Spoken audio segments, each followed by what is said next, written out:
Guten Abend. Habe ich mich mal ein bisschen früher entmutet. Normalerweise warte ich mindestens 2 Minuten. Aber jetzt sind Leute schon zu früh da. Guten Abend, Paul Freak, guten Abend, Schmoll da drüben. Schön euch hier in meinem Chat zu haben. Ah, Streamzeit. Ich kann sagen, mein Hals ist ein bisschen angeschlagen. Ich habe heute Morgen, ich habe mich im Schlaf wohl ein bisschen hin und her gedreht, was nicht häufig passiert, aber ich habe dabei wohl eine Position gefunden, wo ich die Decke von meinem Hals gezogen habe und dann, ich glaube deswegen mein Hals heute ein bisschen angeschlagen ist. Ich habe vorhin 2 Tee getrunken, das hat ein bisschen geholfen und dann schauen wir einfach mal. Jetzt habe ich meinen Rockstar Energy Drink XD Power Waldmeister Boost Flavor. Ich mag Waldmeister, deswegen gefällt mir der eigentlich echt. Der hat einen sehr, obwohl der hier anscheinend laut Beschriftung ohne Zucker ist, der hat einen, der wirkt schon relativ süß auf seine eigene Art und Weise und ist schon nicht schlecht.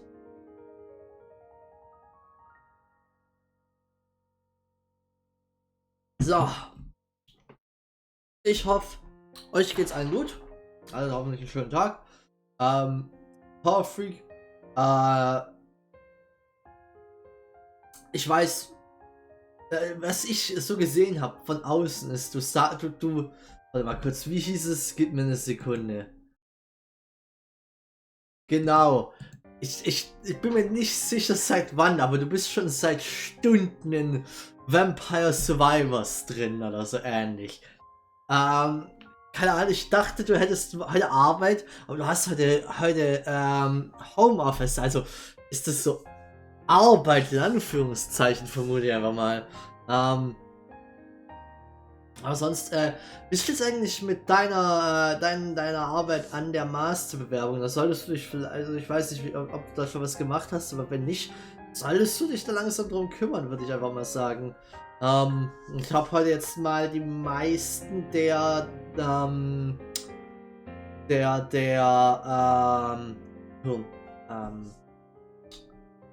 meisten der Dokumente, die ich online hatte, hochgeladen. Jetzt fehlen nur noch Dokumente, die ich einscannen muss für die Masterbewerbung. Muss ich jetzt noch machen und dann, ja, dann haben wir das.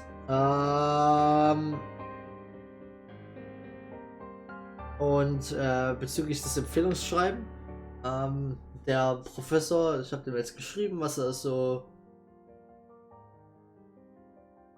Ah, doch, nee, ich dachte gerade, der Titel wäre falsch, aber der Titel ist halbwegs okay.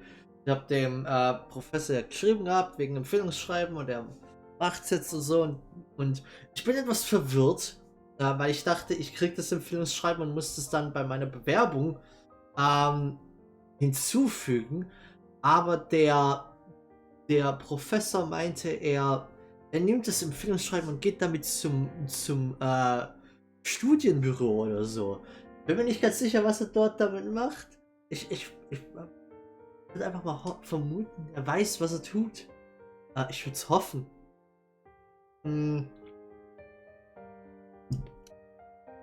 Und ja, so ist also damit jetzt schon mal das meiste geklärt. Dann drücken wir uns alle einfach mal die Daumen. Außerdem hier auch Power Freak nochmal. Schöner Stream gestern übrigens. Hat Spaß gemacht, Yeez anzuschauen. Es war schon interessant. War schon ein bisschen ein Erlebnis. Und freue mich auf den nächsten Stream, wo du dann wirklich, weißt du, ich weiß nicht, wie lang Yeez eins ist, aber du meinst, es ist relativ kurz, also wird es wahrscheinlich, kann ich mir vorstellen, dass es beendet werden wird. Gucken wir mal. Ja. Hab meine.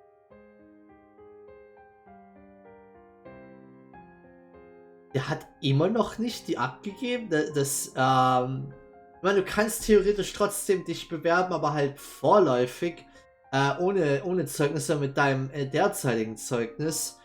Aber ist natürlich doof. Du musst ihn halt Druck machen, theoretisch. Dass der aber so lange auch nichts gemacht hat, what the fuck?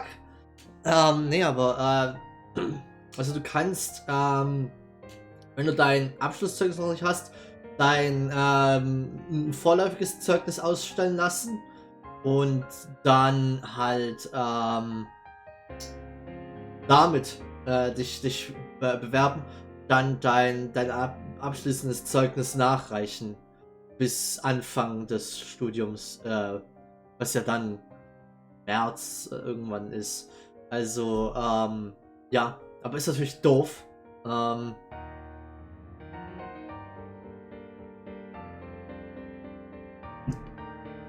musste da mal ein bisschen Feuer machen. Also ich denke, das wirst du ja auch an sich. Aber ja, dass mal drum gekümmert wird, weil du hast jetzt dein Bachelor vor wie vielen Monaten gemacht? 3, 4 Monaten eigentlich fertig gemacht. Und er hat die Bewertung einfach noch nicht abgegeben. Das ist natürlich ein bisschen blöd. Ja. Okay. So, ja. Ja, es ist wirklich, es ist doof. Es wird wahrscheinlich nicht ganz, weiß ich, wie das alles wird, aber ich meine, solange du erstmal die ursprüngliche Bewerbung gemacht hast, sollte ja erstmal alles passen. Und ja, schauen wir einfach mal. Wie gesagt, ich drücke uns allen den Daumen. So, Stream. Wir wollen hier eigentlich ein Spiel spielen, irgendwo mal. Ich komme jetzt mal ganz kurz nah, weil ich Licht anmachen muss. Immer wenn ich das Licht hier anmache, muss ich mich so ganz nah an das Mikrofon dran lehnen und dann bin ich so relativ wahrscheinlich sehr laut auf den Ohren. Hallöchen. Es ist Zeit für ASMR oder was? Nee. Ich habe mal so zwischendurch random mal ins Game reinladen, dann können wir wenigstens ein bisschen random im Kreis laufen. Ich habe mir, weil ich interessiert dran war, habe ich mir einfach mal angeschaut, wie lang ist denn der Speedrun für dieses Game eigentlich? Ist nicht so lang. Es sind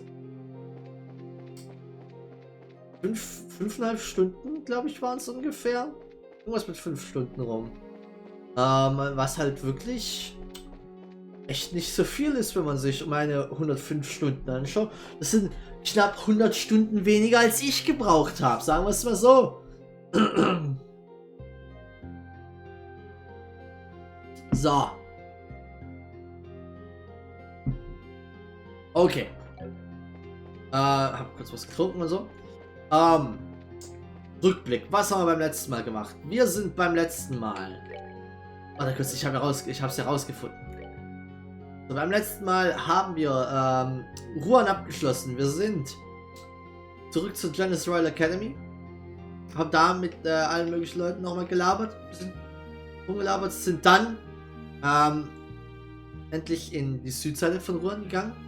Wo wir mit dem neuen Bürgermeister geredet haben und alles mögliche, ein paar Leute noch einmal getroffen haben. Haben Sappho Tower nochmal einen Boss bekämpft.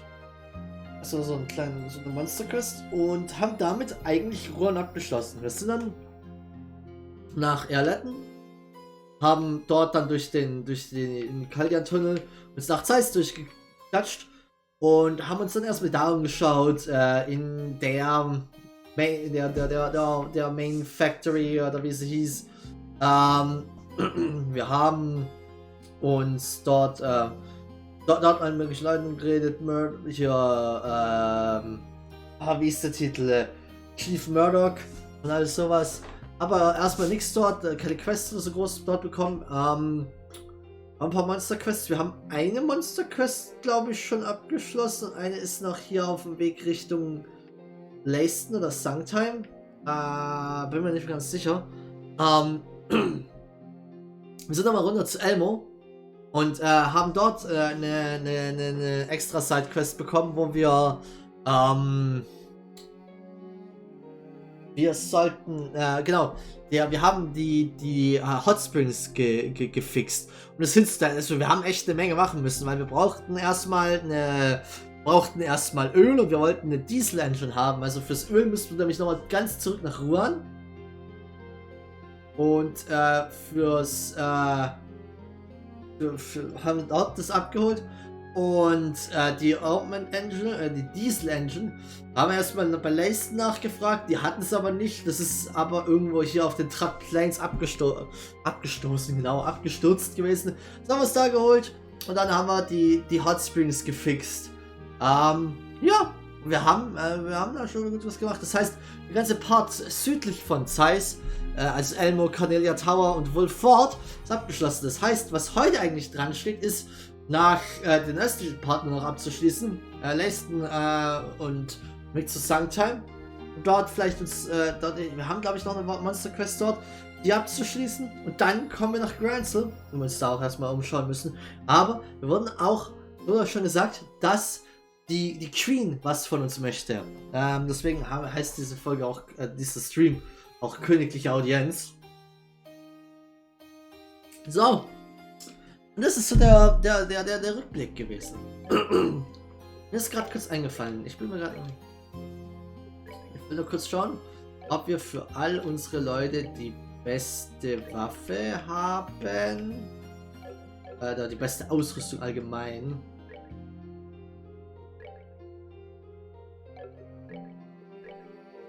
Oh. Hier irgendwas.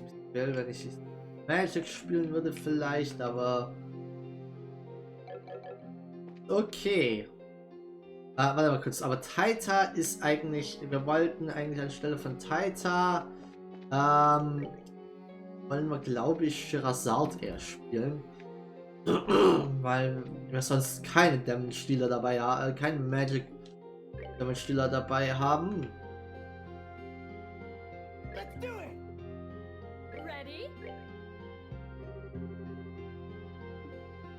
So, und dann equippen wir da jetzt Sherazard mit dem Field Generator.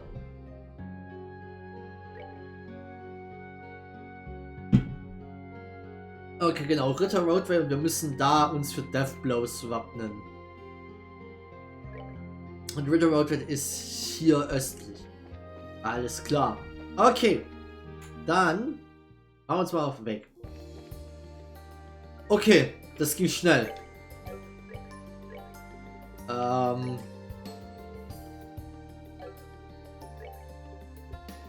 Das passt, ja. Mir fehlt das, dann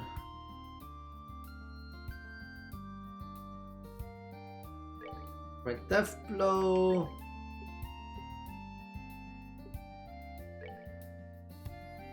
Prevent Death Blow. Und Great Death Blow. Direct Attack Make KO instantly, genau. So, dann speichern wir nochmal schnell. Nope. Wir overwriten noch nichts. Wir haben doch schon 400. Was weiß ich was. So. 8 Weilig, okay. So, lass mal schauen. So. Blade Cooler. Auch immer. Combat Monster trained by the Society. Has a greedy nature. Aims for the vitals. Okay. Wir können doch bestimmt 2 von den mal Dragoner Engine. Es hat weniger Damage gemacht, als ich gehofft habe, muss ich zugeben. Stimmt, wir haben ja nicht. Der Flicker. Flicker. Oh, jetzt könnten 2 Leute mit dem Flicker treffen. Machen wir das.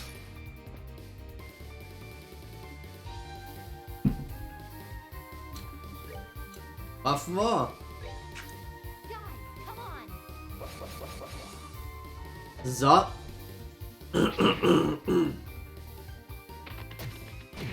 Ja, so, oder zumindest eine Art von den haben wir schon mal gekämpft. Wir können...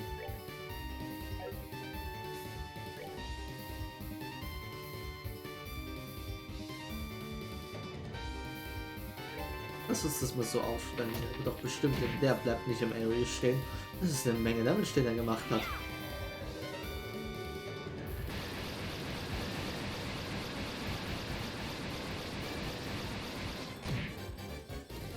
Okay.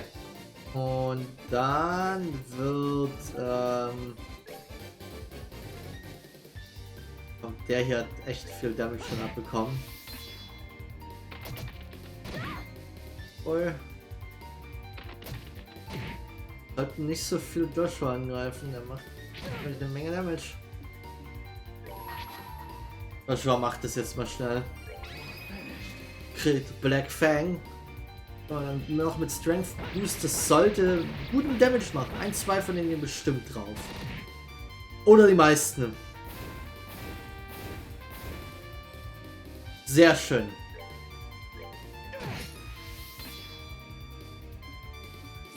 Siehst du, Power Freak, ich nutze die S-Breaks jetzt. Ich habe es auch vorher benutzt, aber nicht so. Ich habe sie vielleicht ein bisschen sehr aufgespart. So, wir müssten ein Level Up machen. Oh, wobei, nee, wir haben kein Level Up mit der Gate. Line 2. So. So, wir. Noch eins. Nein, goddammit. Ich weiß, das ist ein bisschen finicky hier im Buzzer. Er kriegt sein,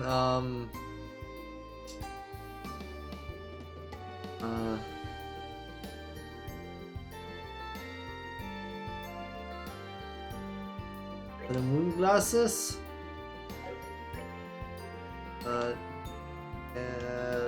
Du hast,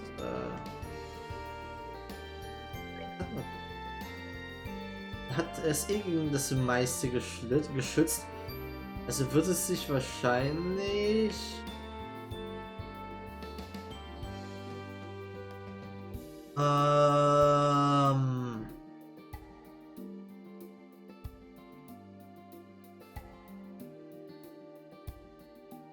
das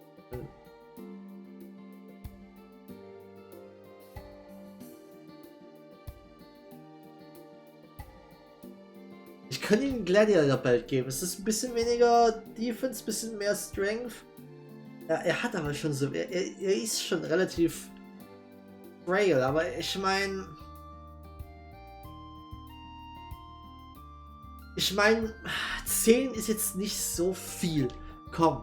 Dadurch kann er seine Teile sind halt so nützlich, dass ich es eigentlich nicht einfach liegen lassen. Seine ganzen Crafts sind nützlich, dass es eigentlich helfen würde, wenn man mehr die mehr spammen können. Er ist außerdem gerade relativ low an den Teilen. So. Oh. You seem to be keeping yourself occupied. Ich war nicht darauf vorbereitet, groß was vorzulesen, verdammt! Ah, gib mir eine Sekunde, ich muss meine Stimme ölen. Ah, geht nun nur wie Wasser. Es war Wasser. Ich habe hier natürlich auch mein normales Wasser stehen. So, did the pump repair go well? Yeah, totally. Actually, I should probably make a formal report first. Well then, let's share the results. So I'll explain the details of the pump repair at Elmo. Sounds more difficult than I thought it would be. Yeah, I know it's kind of a small thing to worry about in an emergency like this, but you can't just abandon people in trouble. Well, that's the whole reasoning behind being a bracer. I think it was the right call. The second principle of the Bracer Guild Code is prioritizing civilian safety. Your line of thinking, therefore, was correct. You can keep your head high when you say what you've accomplished. Thanks. I feel a bit more confident hearing that from you, Königliche. That ends our report. Well then, I'll have your work assessed immediately. You're ready to be paid. Give me a report again in full. Just come and report again to get paid? Yes, please. Alles klar. Report. Reported results for Ritter Road Wind Monster. 5000 Mira und 5 BP. Reported results für Hot Spring Restoration. 10.000 Mira und 8 BP. B plus immer noch. Good work. Seems you've successfully accomplished your goals. If you complete any missions, come report them to me. Alles klar.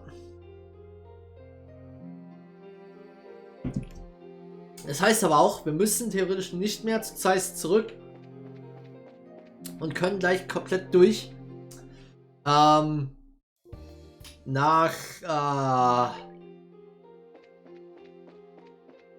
Gransel. Aber erstmal gehen wir ins Zahnradhotel und heilen uns mal kurz. Wir müssen uns ja erstmal alles ein bisschen ausruhen. Der Joshua hat ein bisschen aufs Fressbrett bekommen, könnte man sagen. Okay. Was mir gerade aufgefallen ist, als ich auf die Karte geguckt habe, ich finde es ganz cool, ganz interessant, dass die Kirche wird immer mit einem eigenen Symbol markiert auf auf den Maps, obwohl die theoretisch gameplay-technisch gar keinen wirklichen, nicht irgendwas Specialiges macht. Das ist nie irgendwas. Aber die Kirche ist halt wichtig und deswegen wird sie markiert. Nicht ganz, ist mir gerade aufgefallen. Denkt mal drüber nach. Okay. Wir machen mal einen kleinen Startkampf.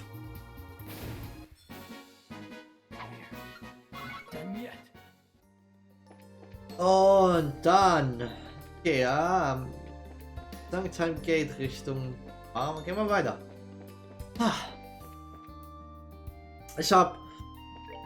Ich spiele ja in letzter Zeit bisschen Dota Solo, weil ich will ein bisschen mich verbessern, möchte ein bisschen trainieren, aber die zwei Dota Solo Matches, die ich bisher gemacht habe, waren allesamt schrecklich. Ich habe ja gestern in Powerfreaks Stream schon erwähnt, wie gut die Solo-Partie lief da. Ich habe heute noch meine gemacht. Es wurde nicht besser. Es wurde nur dümmer. Weil wir hatten es diesmal so, dass ich wieder, okay, hier Safe Lane gewissermaßen im Endeffekt für LOL-Terms die Bot Lane markieren, Support, noch ein anderer markiert sich dort, weil das man kann in LOL sucht man ja theoretisch für Positionen in Dota, lädst du rein und kannst dich dann auf Lanes markieren und sowas. Was wollte ich machen gerade? Ich wollte irgendwas machen hier. Ich wollte hier drauf drücken. Und ja, wir haben also unsere Botlane, die Toplane hat sich, Toplane hat sich auch schon jemand markiert, Mitte auch, passt alles, eigentlich nur eine Person, die sich nicht markiert hat und wir picken also unser Zeug und dann kommt diese letzte Person, die sich noch nirgendwo markiert hat. Das ist Luna, hat er gepickt und Luna ist ein Hard Carry. So, jemand, der normalerweise die Safe Lane farmen würde, also die Botlane. War schon ein bisschen strange, weil da hatten wir eigentlich schon jemanden für diese Position. Wortlos kam dieser Typ dann auch nach ungefähr 2 Minuten auf die Lane und hat angefangen dort zu farmen. Das war so, wir waren alle Level 3 oder 4 und dann kommt halt die mit Level 1 auf die Lane und macht eigentlich nichts. Ja, und die hat halt komplett lost. Ich habe nachgeschaut. Danach. Das war wohl erstes Spiel war heute. Ich weiß nicht, warum ich mit solchen Leuten gematcht werde, aber okay. Die hat halt wirklich gar nicht gewusst, wie irgendwas funktioniert. Die hat die Neutral Items alle für sich behalten und was weiß ich was. Wir haben halt echt hart verloren. Und das war halt super strange, weil ich halt normalerweise Dota spielt man mit 2 Supportern und nicht mit nur einem. Und ich musste als alleine die ganze Supporter-Rollen Aufgaben übernehmen und Wards überall hinsetzen und sowas. Und dann wurde ich auch noch geflamed, weil ich nicht die ganze Map gebaut bekommen habe. Und dann immer so, komm on, ich muss jetzt alleine arbeiten und die warten die ganze Zeit. Was soll ich tun? Das ist alles sehr, manchmal schwer. Man sieht manchmal, also spiele ich ja immer Dota als mindestens Duo. Und man sieht zwar ein paar komische Dinge, Aber es geht normalerweise ganz gut, aber also wenn du alleine das All-Pick einfach nur zu stunnen, da ist anscheinend einfach nur Party angesagt. Da machen die Leute einfach nur, was sie wollen. Your lot, your racers, right? Eastern Fortress is currently under emergency alert. Unless your business is critical, I'll have to ask you to leave. Excuse me. Is General Bright in the fortress? Of course General Bright is here, but as a result of everything not working, the army's in chaos. General's been working without rest, sending orders out to all regions via courier, rebuilding the chain of command. Even if you are bracers, I'm afraid I can't let you see him. Okay. Could you potentially make an exception this once? This is actually General Bright's daughter. Wait, really? You're Mr. Stell Bright? I'd heard she was in the guild, but... Yes, then of course you can come in. I'll show you right to the General's... No, it's okay, really. Wouldn't want to get in the way of his job if he's that busy. Estelle, a little visit might help the both of you, you know? That is his way, I have mine. I'm sure that Dad doing well in his job will make mine easier, and I think if I do the same, his job will get easier too. That's enough just knowing he's okay. I see. Fair enough. We'll be going then.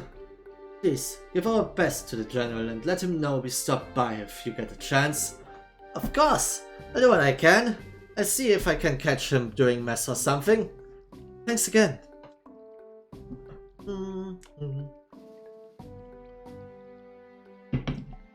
Ich habe mich schon gefragt, ob wir hier wirklich reinkommen.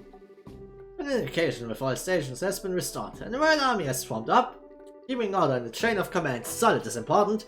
Need to put a stop to this orbital shutdown phenomenon. Even General Bright is getting headaches over the problem.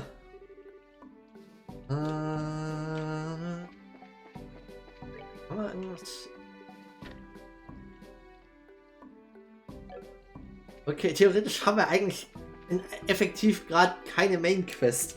Das heißt bloß so, oh ja, wenn wir mal Zeit haben, können wir ja mal mit der Queen reden. Können sie aber auch ein bisschen warten lassen, das ist ja kein Problem. Wir haben ja zu tun. Wir gehen einfach noch mal kurz zur Vacation nach Elmo und chillen dann erstmal für ein paar Tage.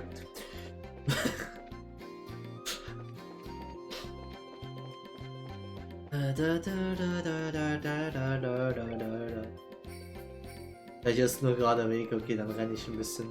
Wobei, wir könnten ein, zwei Kämpfe machen, um mit Joshua zumindest auf über 100 nochmal kommt.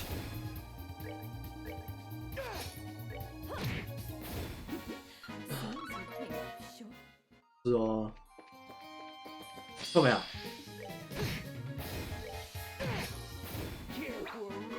Aber ich weiß nicht, was passieren wird. Ich weiß ja nicht, wann wir in irgendwelche Kämpfe geworfen werden. Wer weiß, wer weiß. Es sind eine Menge Schlangen. Estelle rennt ganz nach da drüben, um den abzufacken. Weil sie es kann, weil sie einfach 16 Movement oder so hat. Ja, warte mal kurz, da fällt mir ein, ich wollte in den Tactics Battle Position bearbeiten. Der Gate ist wirklich niemand, der so weit hinten steht. Ja. Das ist die richtige Gate-Position. Das Tactical Gate Positioning. Gegner, kommen sie heran. So, ich hatte nämlich fast die... Da auch noch ein Crit, das ist ein bisschen übertrieben. Das Teil haben wir... Das Teil wird nie wieder irgendwas in seinem Leben machen, weil wir es umgebracht haben. Ja, aber... Okay. Ja, okay, wir sind eigentlich schon fast da. Komm her, Mantis. So. Goddammit. Goddammit!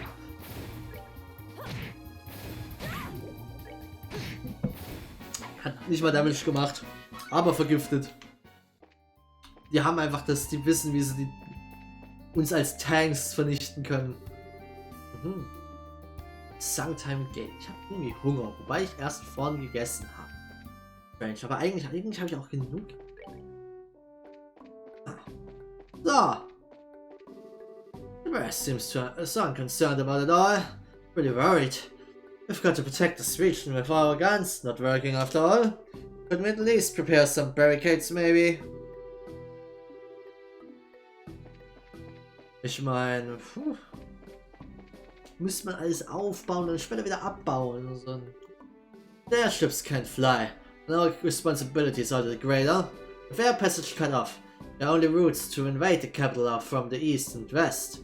In other words, if our security is sufficient, and we can protect the peace of the capital. The gate is a problem, but there's not much we can do about that. The problem is how to secure the guard posts in these conditions. Those guys who are getting scared just because they can't use their orbital guns are useless as soldiers. One way or another, things come to a real melee. You can't use your guns, anyway. If it's going to come to that, I'll fight with my bayonet from the get-go. Uff, ein richtiger Close Combat Fighter hier. So. I've been having this recurring dream lately. It is the whole world's a dead wasteland except for this guard post. It's kind of what I was like while communications were dead. I still get scared whenever I think of how there are no travelers coming through. Lately I've been having a dream where the whole world's a dead wasteland except for this guard post. Okay, so nichts dasselbe. Talk. Hey, welcome! Since you're here, grab something to eat, yeah? I'll give you the best meals you've ever had. I was so bored, you got no idea. Was hat der nochmal? Passion Omelets, okay, ist okay. Macho, warte mal, Macho Meat Stew. Wir waren natürlich, wir brauchen Ripe Apples dafür. Macho Meat Stew. Ist okay. Stupid amount of meat. Alles klar. I mean, it's true value is something you find out in a crisis. Someone you can rely on in a pinch is the real thing, I think. In that sense, the situation is the perfect chance. You bet I'm gonna be evaluating me some fine, man. Noch mit Hals. Ah.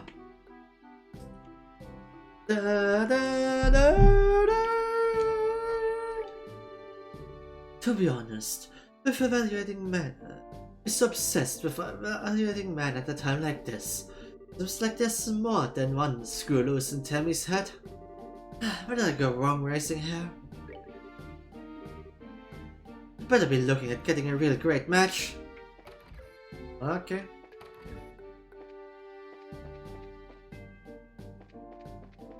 Der klassischen Hinterräume hier.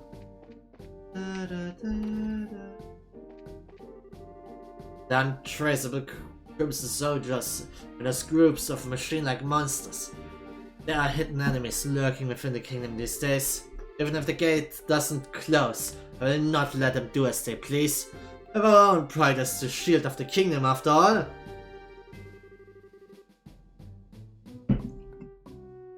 Even if the gate doesn't close, I will not let those conspiratorial forces do as they please. We have our own pride as the shield of the kingdom after all.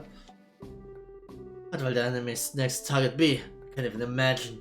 Right now, the essential thing is to not move for little things. We need to solidify our defenses and wait to see how the enemy moves. Of course, that could be the enemy's goal itself. Theoretisch schon, ich glaube, die interessieren sich nicht wirklich groß dafür, was wir hier gerade treiben. Das ist alles bloß ja Ablenkung, glaube ich, hauptsächlich.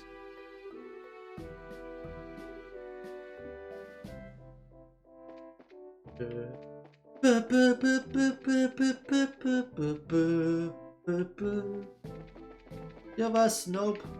Alles klar, gehen wir wieder rein. Warte mal, kann ich von... ja, ich weiß es nicht mehr von mir. Nee, wir kamen von der anderen Seite. Da drüben, haben wir irgendwas? Nope. Okay. Ich weiß nicht, was das für Geräusche sind, die ich hier mache.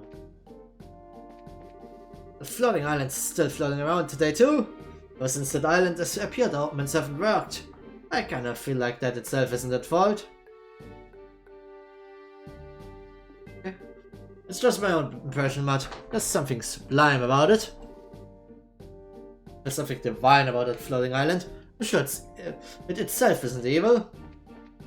I don't know about that one. Don't know about that one, Chief. Dann wir mal schnell wieder zurück. So, und dadurch sind wir jetzt in Gransel. Wir sind wieder am Anfang. Apartments aren't working. The night guard is gonna be a real nail biter. No lights, there's no way to see any enemies coming. Apparently they sell these goggles over in size that let you see even in the dark. Wish they'd consider buying a couple of those for our squad.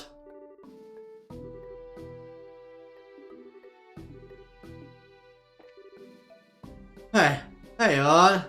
Looks like you're doing bits of work here and there. Nothing wrong with going all out, but don't take on too much work. Keine Angst, Gundolf. Er heißt einfach Gundolf oder Gandalf.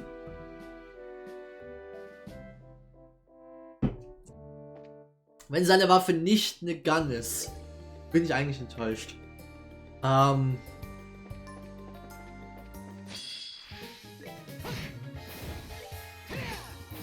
Okay, ja, die Gegner sind auch trivial. Gehen wir doch erstmal die Scenic Route. Ich weiß gerade nämlich gar nicht. Wer schon? Okay. Hey, isn't that? What the? It's the sound of an airship engine. Das soll nicht funktionieren. Wait a second. Oh no. An airship that can fly now would be... There.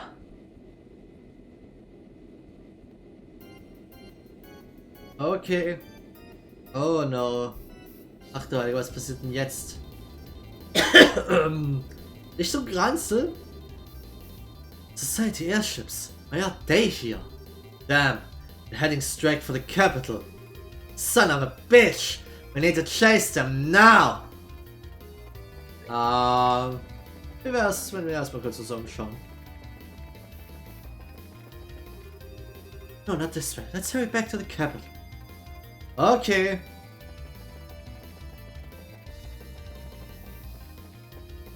Okay, wenn die Society jetzt auch noch den Capital angreift, das wäre natürlich ein bisschen blöd.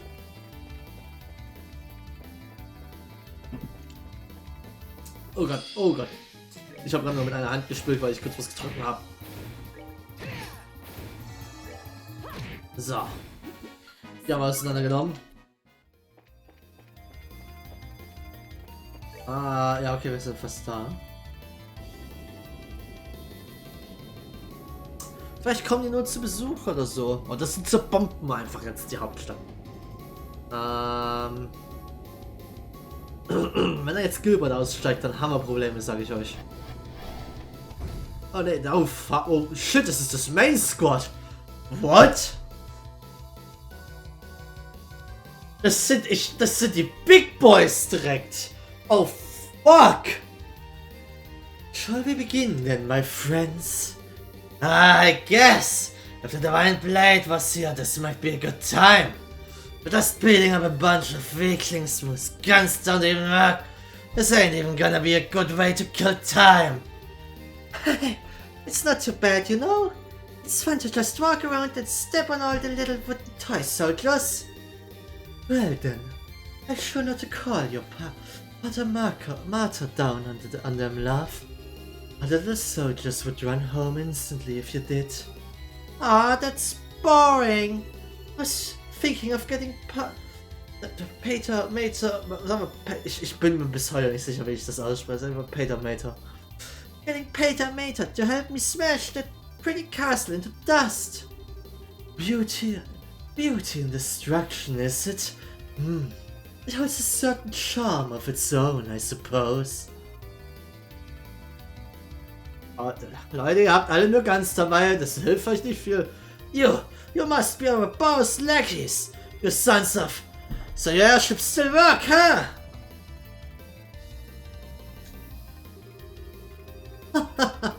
I believe this is our first formal meeting, soldiers of Libel. I am Blue Blanc, the handsome, mysterious, peerless phantom thief of beauty. Ah, what the dire wolf, ladies? Try to put up something like a fight, would ya? Luciola, the bewitching belle. It won't be acquainted for long, though. And I'm Ren, the angel of slaughter. I wonder what you'll sound like when you're screaming your life out after I rip you open. Casually introducing yourselves. Well, see if that confidence lasts. Stand ready, man! Charge! Sweet dreams. Wir dürfen uns das jetzt nochmal anschauen. Uff, das wird ein Massaker.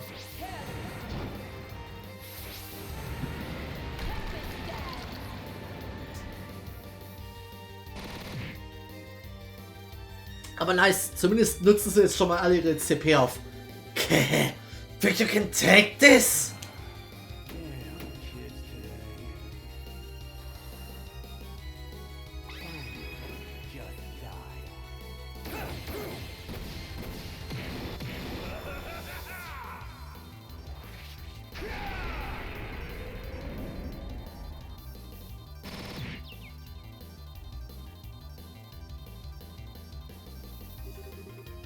Okay, but we really attack? Grown-ups sure laid back.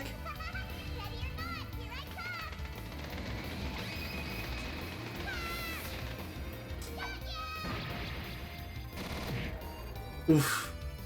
Wir haben auch noch eine Menge Bad-Blows abbekommen. Was wird blah? Ah! Oh no.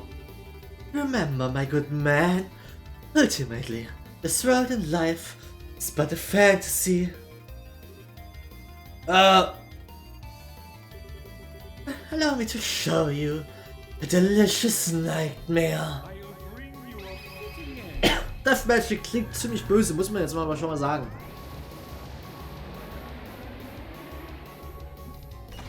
Uff.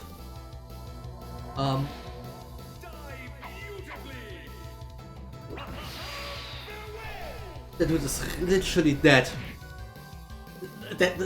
No way hat er das überlebt. Die haben ja auch mal kurz mal alle die umgebracht. Seriously, nothing but trash. Ah, darn, it broke too easily. No, don't be so greedy. Perhaps the Royal Guard of the Queen will provide us with a bit more challenge.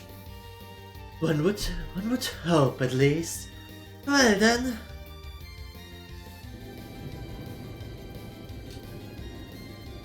Ah, shit.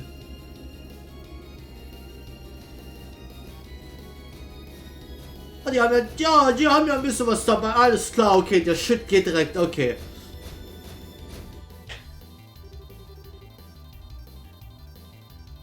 The enforcers will head for the Grand Seal Castle. Squad leaders, direct your platoons in the taking of each block of Grand Seal as planned. Yes, Ellie. Aye, sir!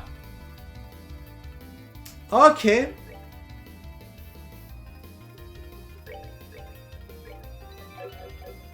Um jetzt das alles zusammenzufassen, shit ist am Abgehen. Wäre das passiert, wären wir direkt hier hingegangen? Ohne gewissermaßen erst, wenn wir nicht die ganze Kommunikation wiederhergestellt hätten, frage ich mich, ob das auch passiert wäre oder ob wir uns dann normal in Grand Slam hätten umschauen können.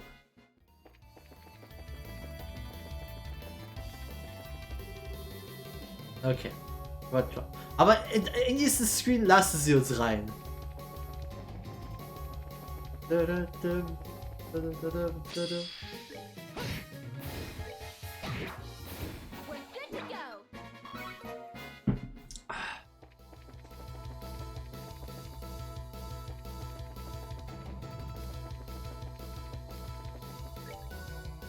Okay. Let's hurry.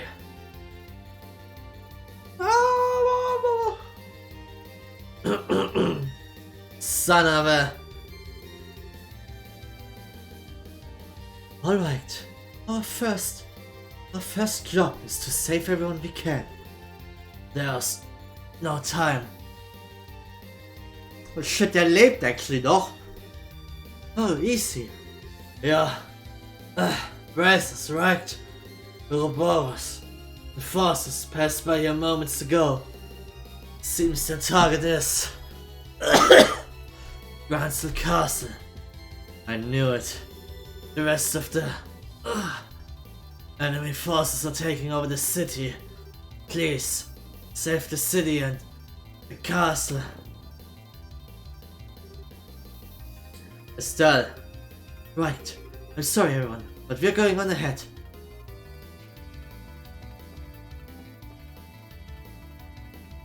Okay.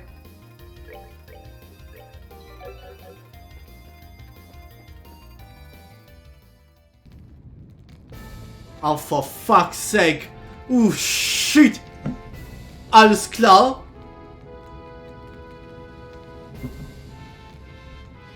No. Such twisted evil. Those bastards. Here they come. Und direkt mal 2 Big Machines. Vanguard. Will Self-Destruct. Ja, oh, ich liebe Gegner, die Self-Destructen.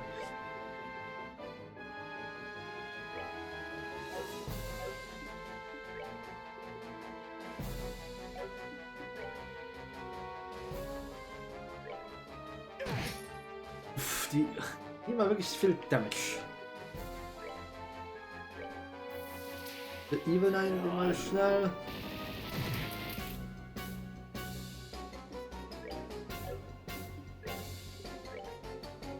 Machen wir mal schnell Moral. Wir brauchen ein bisschen Moral hier. Weil alles doch ein bisschen suboptimal gerade läuft.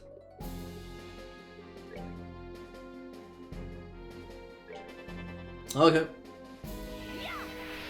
Oh shit!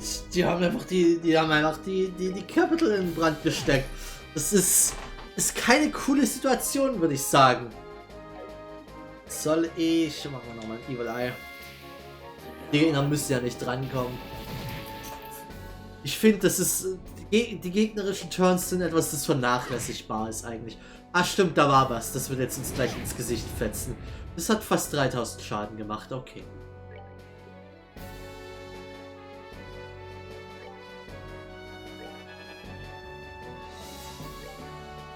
Das ist aber ein cooler Song.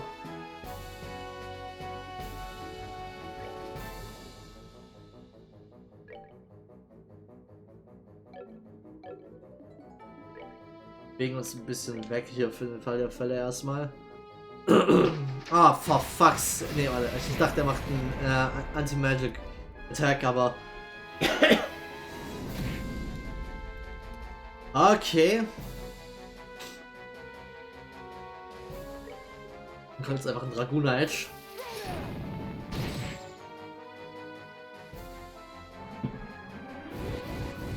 So.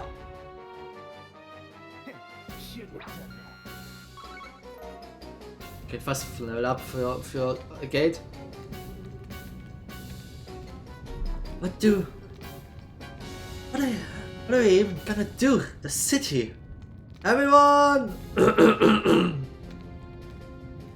Es ist Elnan. Elnan. The timing is perfect. You hear about the business the Queen had with you, yes? Ich glaube, Elnan, wir haben dann ein paar andere Dinge zu tun. Wir haben da ein paar andere. That was the idea. What's going on? The armies is in position along the eastern and western blocks of the city as we speak. The fighting is terrible, but you need to leave it to them. You must give chase to the enforcers. They are heading for the castle. But... Are you sure the city will be alright? I've evacuated the people on the street into the guild house. I'm evacuating the rest of the city. Okay, we'll head to the castle then. Thank you, Aidios. Thank you. Aidios guide you and keep you safe. Before you go, take this. Serum Powder. Thank you, Elnan. Good luck. I pray for your victory. Okay. Kann ich hier nichts kaufen? Okay, wir haben ja überall Gegner sogar. Wie ernsthaft sind diese Gegner? Okay, wir one-shotten sie nicht. Wir geben jetzt Erfahrungspunkte. Ja! Das bedeutet, wir fighten die Gegner. Ich habe mich verschluckt gerade.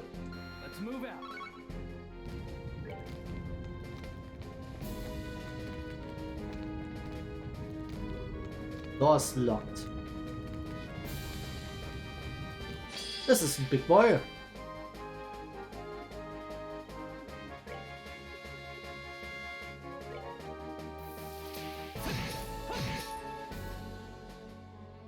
So.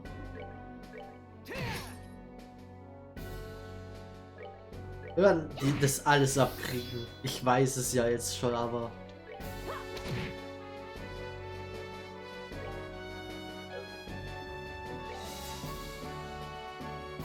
Okay, wir nehmen erstmal die ganzen Leute hier raus.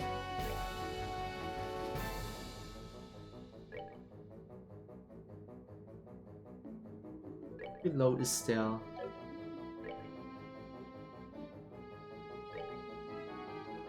Machen wir einen Flicker. Estelle wird sich wegbewegen.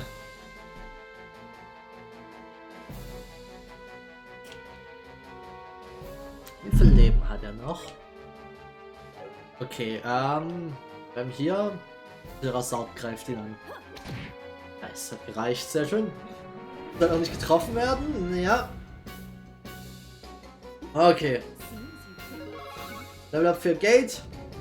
Wichtig, können wir ja lang. Sound of gunfire blades clashing can be periodically heard from the western city block. Looks like the army and the Jägers are fighting. We need to get to the castle.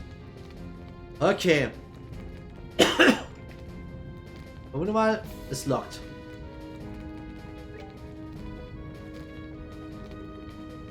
Okay.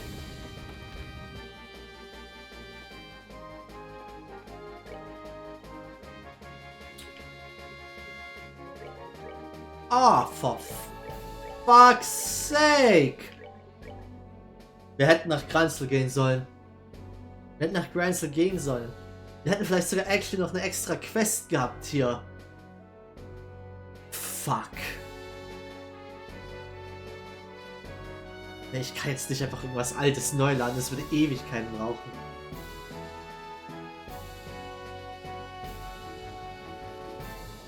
Das ist natürlich scheiße. Das ist echt scheiße jetzt. Fuck. Das pisst mich gerade ein bisschen an. Ah, ich hätte doch nach Granzel gehen sollen. The foe command that the red troops headed to the castle. One of the Queen and Princess Claudia are all right.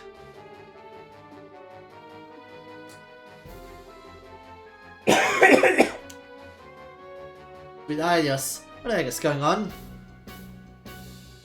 Ja, theoretisch nicht, aber ich würde gerne so nah dran kommen, wie es ging. Ist kein Problem, Power Freak, aber Mann. Sweet Elias, what the heck is going on? Is this... Are we at war again? If not, we just signed a non-aggression pact. I'm fine, dearest. I'm sure Elias, the Queen will do something. Oh, sorry, ich habe mich gerade ein bisschen verschluckt. We simply have to endure it. My darling, are you okay? I'll place the capital. Capital is... Had the citizens in this area evacuate into the guild. Now we should be leading evacuation activity in other regions as well.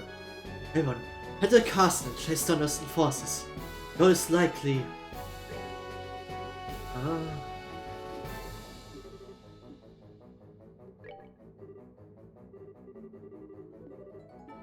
Okay.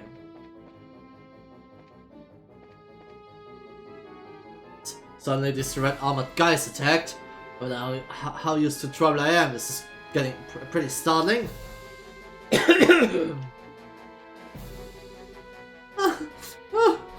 Stop shaking. Those people, they were really... Oh. One of the soldiers told me to evacuate. I wonder if that soldier is okay. This is horrible. Who are they? Okay, let's stop this. They're not troops from the Empire, are they? Stepping on the non-aggression pact we just signed to doing this. The only people who would have the gall are the Imperials. Who are they? It seemed like these 4 guys in weird clothes were commanding them, but... Just stop and stop working on this. It's too terrible. I was out shopping, suddenly I got told to evacuate. But in times like these, there's no point in running around. Best just to read a book and calm down. Among the people who attacked us, there was a girl in white clothes. Soldiers were done in before I could blink. Did I imagine it? Why did those people attack us? We haven't done been bad or anything. The Royal Army people brought us here. I hope they're okay. I had to direct Zacharias out of there by force. The idiot wanted to stay behind in the store. It was a close call. Damn it! What's gonna happen to my shop? I wonder if Lloyd's okay or went Bose. Even should our building get burned, the Fisherman Guild will never die. As long as the passion for fishing in our hearts burns on, our dreams live on. The soldiers of the Royal Army taken down by the just 4 people. I can't believe it. But the capital is burning.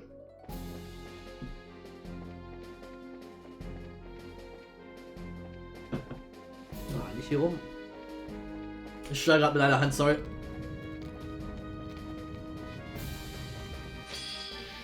Oh, ein ganzer Jäger haben wir hier.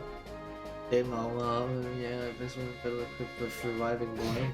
Das wird er nicht auf sich selbst nutzen können. Das war's mit dem Jäger. Oh! Fuck! Ich bin an den Trigger gekommen und es hat es als Input. Ah, es hat okay, es hat mir nicht wirklich die ganzen CP abgezogen. Halleluja!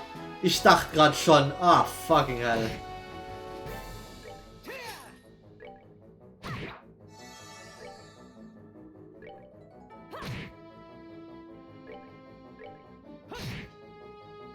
So. Okay, das ist nicht schlecht. Joshua hat seine CP ver... Und nehmen den hier ganz schnell mal raus. Und die restlichen beiden kümmern sich um den hier noch. Sehr schön. So. Bleibt mir eigentlich...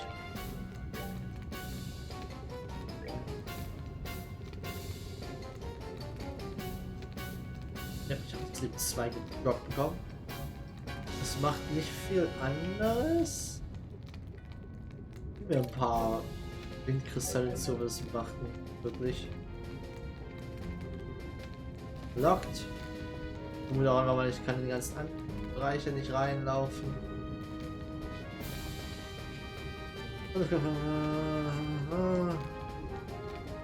Okay. Dann geht's auf zum Castle.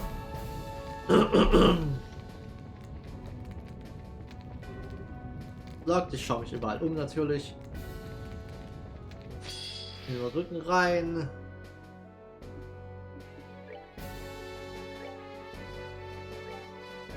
Flickern wir den.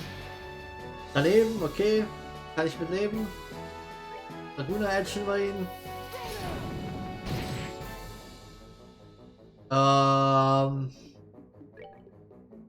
Comet.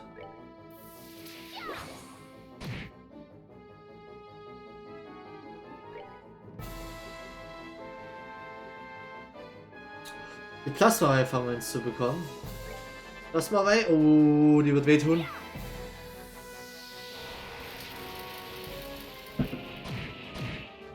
Oh yes, oh yes. Wir fliegern den. Die Dragoon jetzt schon nochmal. Jetzt explodiert der, aber das interessiert uns nicht. Okay. Hotel zu. Hier ist ein Gegner. Ich war mir nicht sicher, auf welcher Seite wir angreifen. Das ist in welche Richtung er stand. Hier drüben ist noch ein Gegner. Okay. Ich wünschte, es hätte getroffen. Aber Smash wird nicht viel ausmachen. Ja. Der Gate interessiert es nicht. Gate steht da und tankt einfach nur.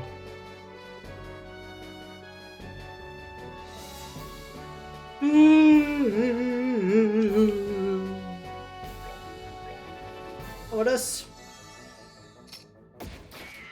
daneben, haha. Tut weh für die. Der lebt mit 3 HP. Ich hätte es andersrum machen sollen. Das wäre auf selbe hinausgekommen, aber. Ja, Heavy Smash, Snash, was auch immer. Wir kommen da relativ gut durch. Okay. So, haben wir hier noch was? Nope, wir können hier. Ich werde jetzt nicht nochmal versuchen, hier lang zu laufen. Das Game hat es mir halt klar genug gemacht, dass das nicht funktionieren wird. Das war eine sehr strange Art und Weise, wie ich versucht habe, da in seinen Rücken zu laufen. Weil ich mir erstmal schauen musste, in welche Richtung er überhaupt schaut. So.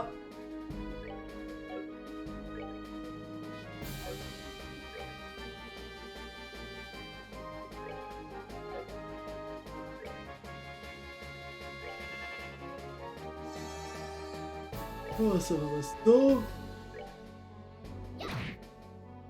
Oh Gott. Ich hätte nicht gedacht, dass ich ihn so weit knockbacke. Er trifft alle.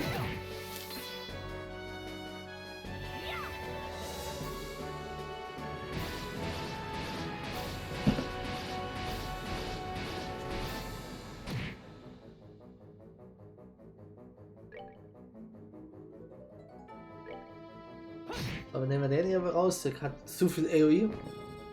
Eine Gate klatscht dem nochmal eine richtige Respektstelle.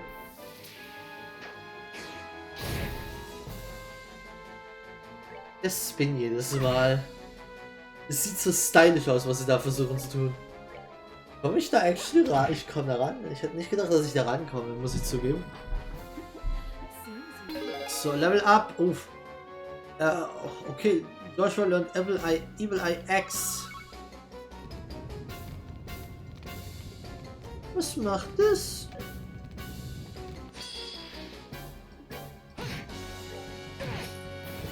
Ist ein bisschen blöd, schade, dass wir hier nicht unsere Leute, unsere Gruppenmitglieder auswechseln können. Hätte ich jetzt nämlich vielleicht Sinn mitgenommen.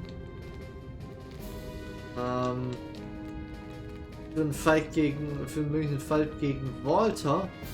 Aber ich kann meine Allies nicht rufen.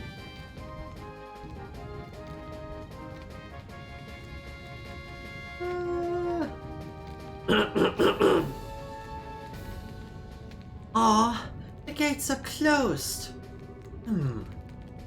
Given the age of this entrance, I would imagine it can be opened manually. It would prove difficult, however. Yes, it'll take quite a bit of pushing. Oh, it's time to call in Peter Mater, isn't it? I know. Got it figured? You won't leave anything for the rest of us to do? I'll just leave this to me. Leave it to you? Just watch.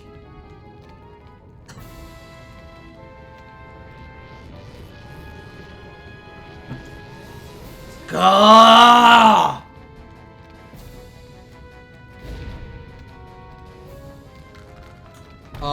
Okay. Das war aber auch bloß der erste Part. Wow, that was great, Walter. Ah yes, one of the Taito style's greatest techniques. Ha! Impressive as always, my friend. Haha!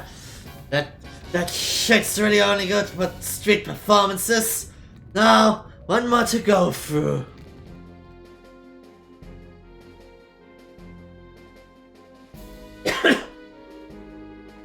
Warte mal, warum ist der fucking Duke da? Nicht Duke tunen, bitte nicht.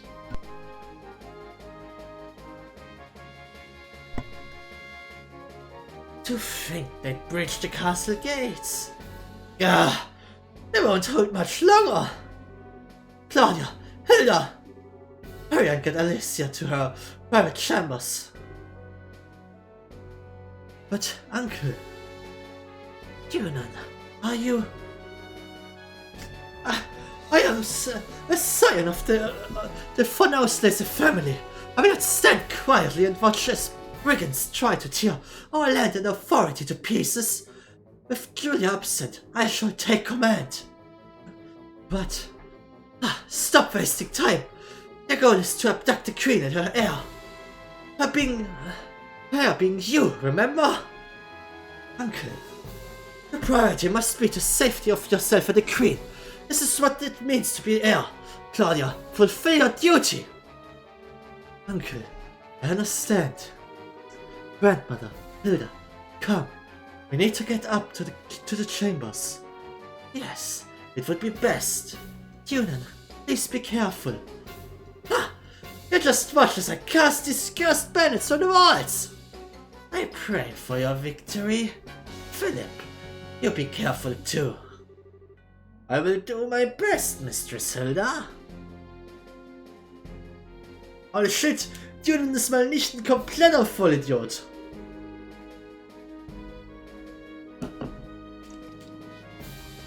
I am deeply impressed, your lordship. I have never been happier to serve you than at this moment. There's no need to make such a show of it, Philip.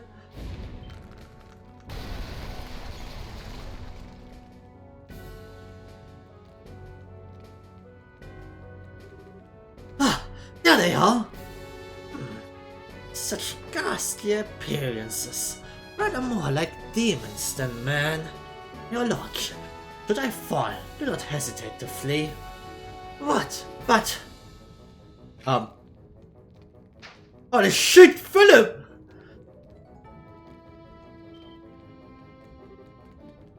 Sir Philip!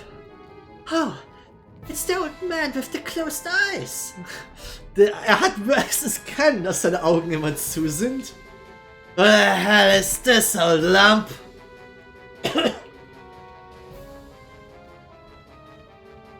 Oh, what? I am Philip Brunel, butler to His Royal Highness Junan von Auslese, and former captain of the Royal Guard. Oh shit, hat seine Augen aufgemacht! This blade I once held in days long past. I do not know how far it will carry me, but I shall now cross with yours. Oh! Ah! Never is this country full of surprises. Let's see how skilled you are then. Leute, wir sollten uns beeilen, wenn wir Philipp noch in Trails in the Sky 3 haben möchten, ne? Ja.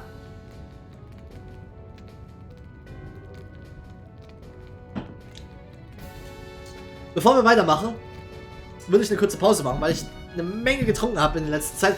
Ich muss echt aufs Klo. Und ich glaube, wir werden gleich ein paar bigge Fights haben oder so. Deswegen, wir machen gleich weiter. Nur kurze Toilettenpause. 5 Minuten oder so. Maximal. Vielleicht auch länger, weiß nicht. Aber eigentlich so.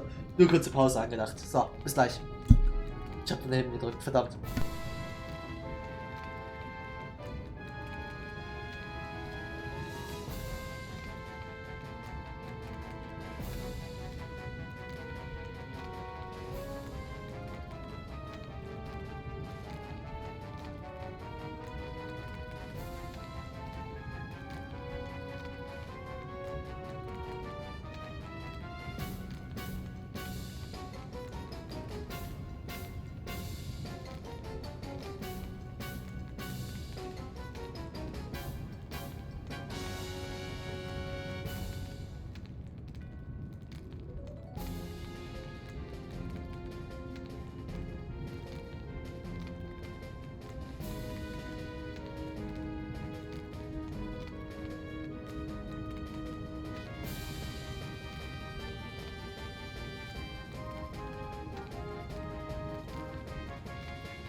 So, da bin ich wieder.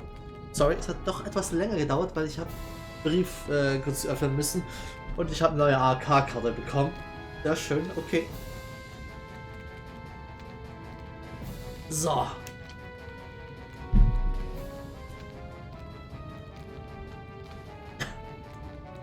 What in the large impact points?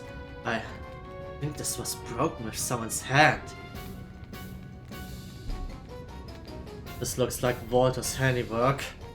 Ideas. I'm nice and properly terrified now. He really is freakishly strong. Wait, what are we standing around being impressed for? Need to catch up to.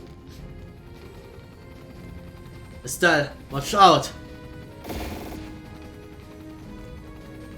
Wirklich, wir müssen gegen solche Teile direkt fighten, okay.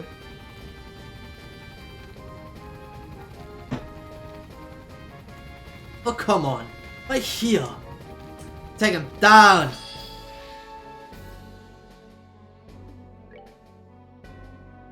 Das aus. Weil hinter uns sind welche, okay. Und wir haben Paler Patch and Factories loaded with weaponry will self-destruct. Das freut mich natürlich. Jetzt aber mal schauen, was macht denn eigentlich Evil Eye X? Extra penetrating glare scares for senseless. Area M.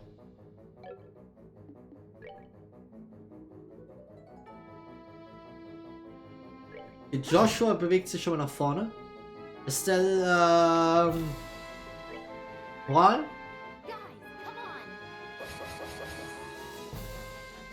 Der Gate wird sich nach hinten wenden und sich um die erstmal kümmern.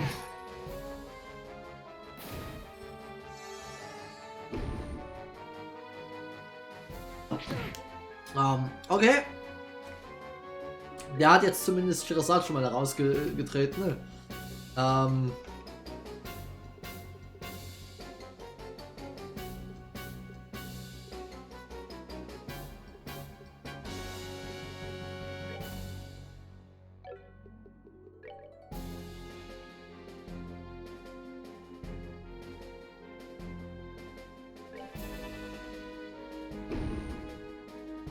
Er will zurückfeuern.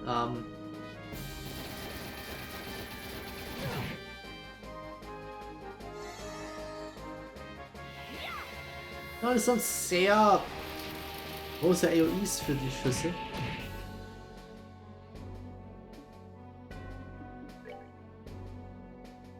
Ich habe leider nichts, was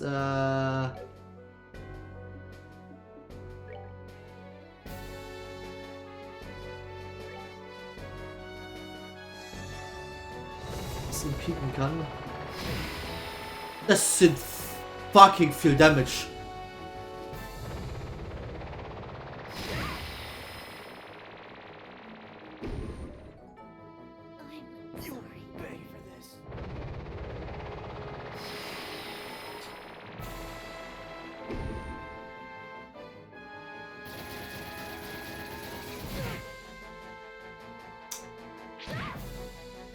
Okay. Ich glaube, wir starten den Fight neu gleich.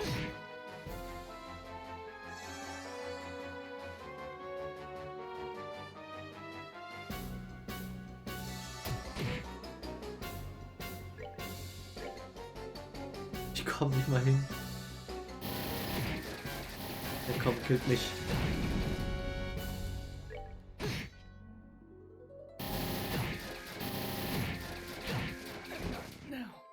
Okay, retryen wir das jetzt nochmal. Okay. Nochmal. Wir flickern erstmal die beiden. Machen wir es so.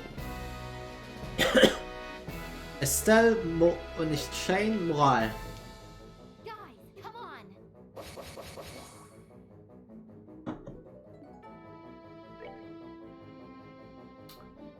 Gate geht hier nach hinten und killt einen von den Viechern.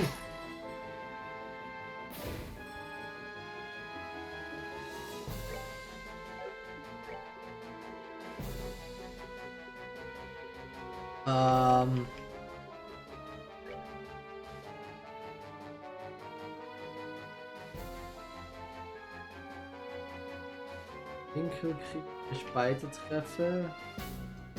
Was so anscheinend. Ich mache es aber auch nicht alle gleichzeitig das.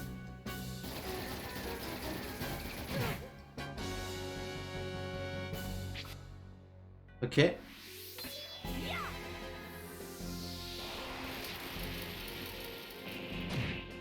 Da hat sich aber bewegt und deswegen haben wir nicht beide getroffen. Ah, probieren wir doch mal das Evil Eye X. Okay.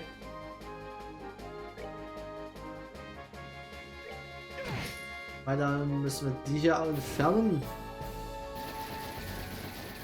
Kann aber wirklich unlucky gewesen sein, dass sie alle gleichzeitig ihren Super Laser gemacht haben.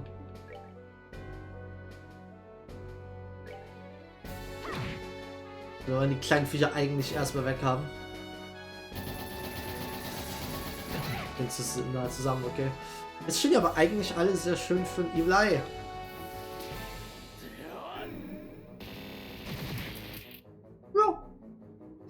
Ja. Oh, das ist sehr schön. Dann muss ich ihn jetzt vielleicht nicht direkt heilen. So, jetzt haben wir die ganzen Ads abgearbeitet. Jetzt können wir mal. Kann ich die alle drei? Ne, ich kann die nicht alle drei Plasma waven. Dann wird sich wahrscheinlich, ja, Freeze würde ich vermuten, geht nicht, aber testen wir es einfach mal aus.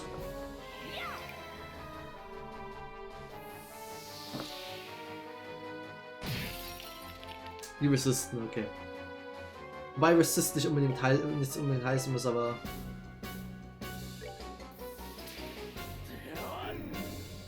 Ja, mit Evil Eyes ist das gar nicht mal so schwierig.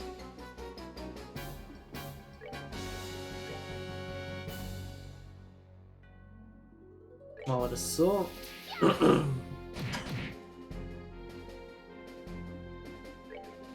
Normalerweise würde ich mit dem Gate ein bisschen näher rangehen, aber dann Dragoon Engine wir der jetzt einfach mal. Wir haben nämlich den ersten schon mal besiegt. Ja, Full Energy Fuse. Uff, das hat sogar einen eigenen Namen. Das macht wahrscheinlich Damage. Nachher war.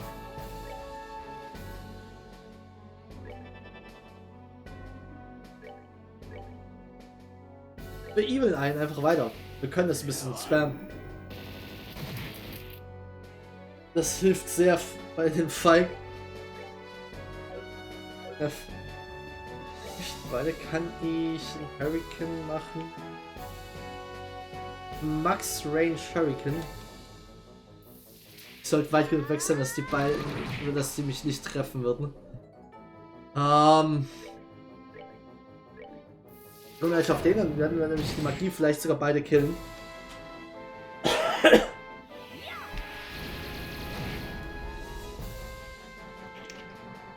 So, das lief weitaus besser und die haben eigentlich nicht ein einziges Mal die Breaker Cannon benutzt. Anscheinend war ich richtig unlucky gerade einfach nur. Ja, für Gate und Estelle.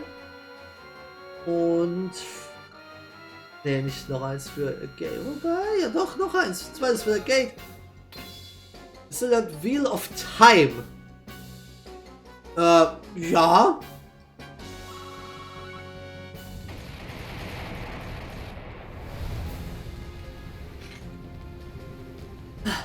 Does this ever end?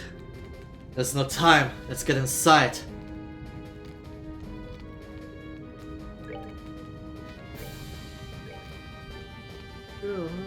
Charm power. This is the so perfect barrage with fluid motion. This is the Wheel of Time. Ultimate Smash Technique using centrifugal energy. Ich bin intrigued, muss ich sagen. Wheel of Time klingt wie eine echt wie ein cooles Teil.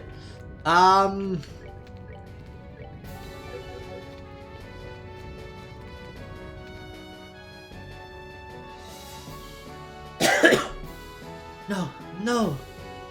Not even the Royal Guard can stop him, huh? Where's Estelle? Holy shit, er steht sogar noch. Halbwegs. Philip, live in Dunin. Did you try to stop them? To my shame, I could not. I suppose Ageless caught up to me. I could not hold them for long. Yes, the Duke. Don't worry, I think he was just knocked away or something. That is a relief. Her Majesty has retreated to the royal chambers. Please, hurry. Philip! He's just unconscious. Let's hurry.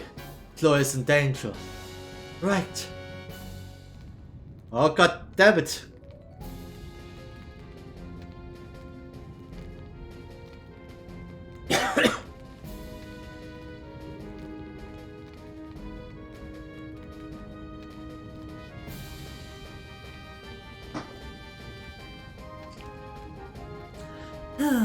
So these are the Queen's chambers. Our destination then. This sucks! The only one who didn't just fall over was the old timer. Yes, he was quite an expert. He was still silly though. There was no way he could beat all of us. Stupid old man. Hey, come now, don't say that. He proved his worth through his loyalty. Few men can claim as much. I must admit, Duke Dunan was a little different than rumor led me to believe. True, it did not seem like the absolute debauchee from the reports. I was still amused by how quickly he passed out, of course. They're here! I'll shoot the elite Royal Guard! Damn it all, only Captain Schwartz was here. Stop sniveling! We are the Royal Guard! Show them what that means! Ah, more small fry. This is getting rather tedious. Told you! Oh, I know. To make it fun, let's see what can capture the Queen first! Oh, an interesting sport.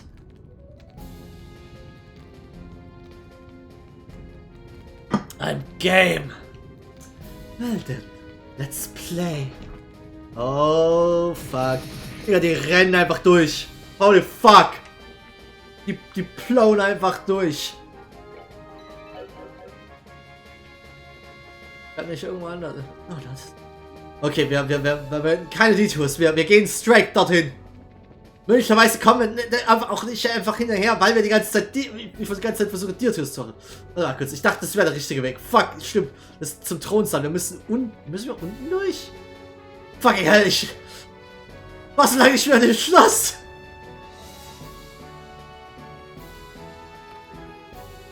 Okay. Das war falsch.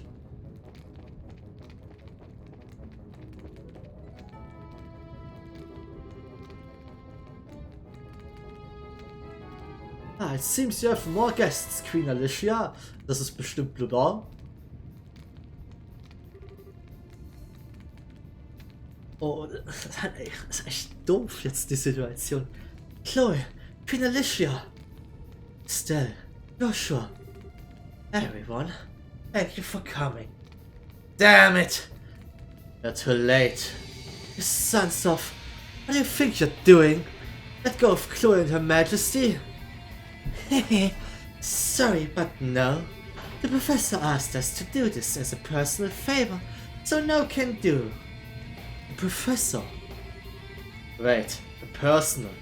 This has nothing to do with the gospel plan then? Nope, don't think so. He said he wanted to slow you down a little since you were doing more than you thought you would.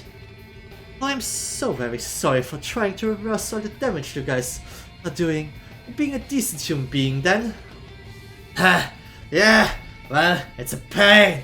Restore the guild funds, right? The professor wasn't a fan of that. He said he wanted to see you kids floundering around a bit more. What in? Had you attack Gransel for that? God damn it.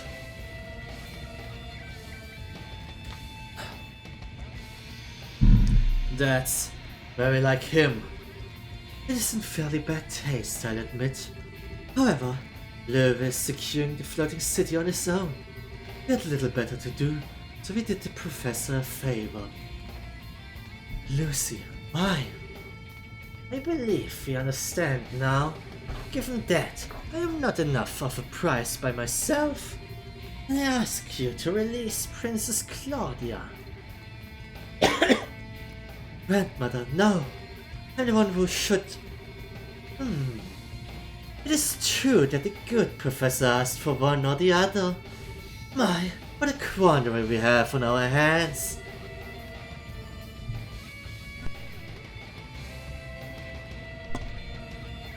Aren't you looking to take the princess anyway?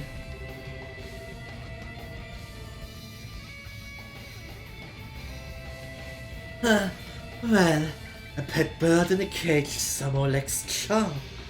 It may also be nice to see her elegance shining even through captivity, but... You... Don't even start. You're really out of your minds if you think we'll let you do that. Ha! Don't make me laugh. If we didn't have hostages, are you seriously gonna take on all of us?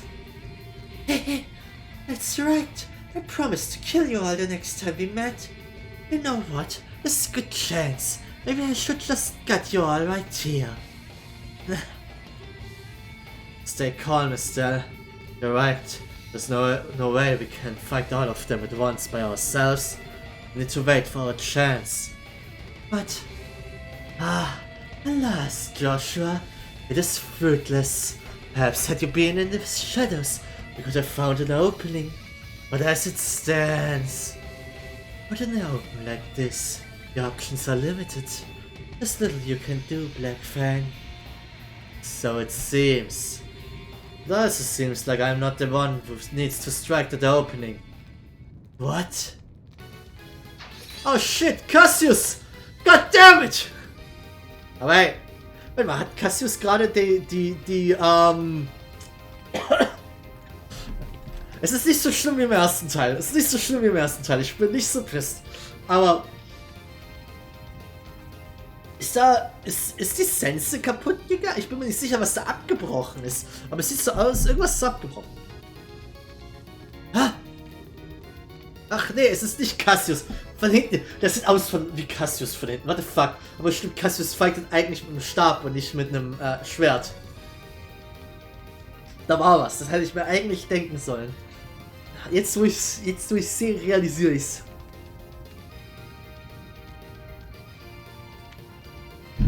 Hello everyone. Good work. Your Majesty, Your Highness. Forgive my tardiness. Stimmt, wir hatten Sid theoretisch hier in Grand Slam die ganze Zeit. Sid. Thank you for coming. One of the Divine Blade's lieutenants. It wasn't too bad. Just a bit more and you really would have had us. Yes, I admit I was surprised. I didn't expect you to be able to turn away such a blow so easily. Alright, this is turning into my kind of party. So you want to play too? I'll pass for the moment. Really, I'm just bait anyway. What? Oh shit! Sieg! Oh, wir haben Richard! Oh fucking hell! Wir haben lauter Big Players hier, holy fuck! Und meine Stimme kriegt das gar nicht auf die Reihe.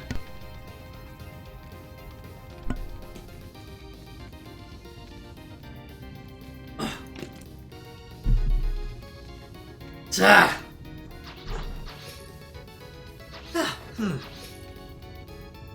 Er fliegt, das stimmt, da war was.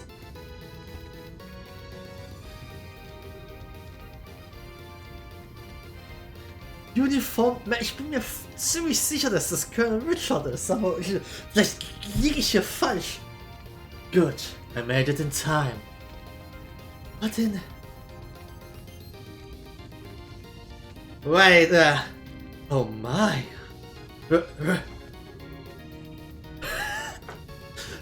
Richard? Colonel Richard? Hello, Miss Bright.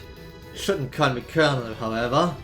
I've been stripped of my rank, and I'm little more than a criminal performing his penal service. Boy, that sure explains every question I'd have about this. Don't call me... Don't call me Colonel, okay? Mr. Richard, it's been some time. I'm glad to see you and the princess are well, your majesty. I believe General Bright has already briefed you on my circumstances. So please, allow me to shield you from these criminals. By all means. Thank you very much, Mr. Richard. The pleasure is mine. I so don't even know what's going on anymore. I think it's safe to say the story is bigger than we are, as it were. A pair of the Divine Blade students, a wayward Black Fang, and a group of better than average bracers. I think we may have tarried for too long.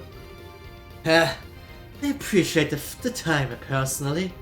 Incidentally, we've already handled things in the capital. Huh? Oh shit! Die Intelligence Division ist auf unserer Seite wieder! Alle fuck, ja, den ganzen...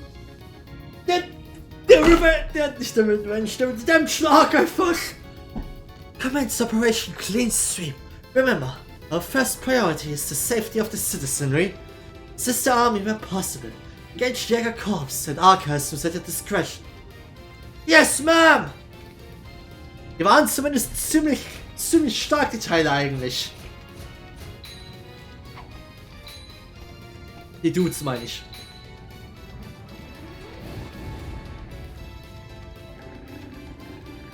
Uff. Die Intelligence Division ist halt schon, das waren ziemlich starke Dudes. Warum ist die Armee, die normale Armee nicht? Ich meine, es ist eine Special Unit, aber selbst dann, die Royal Guard war nicht so gut ausgebildet.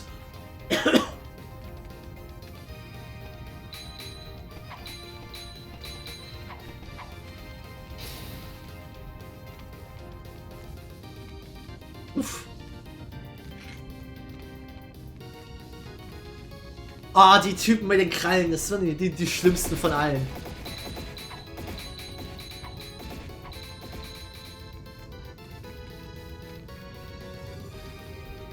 Holy, just when I thought this couldn't get any crazier, when the special ops guys show up.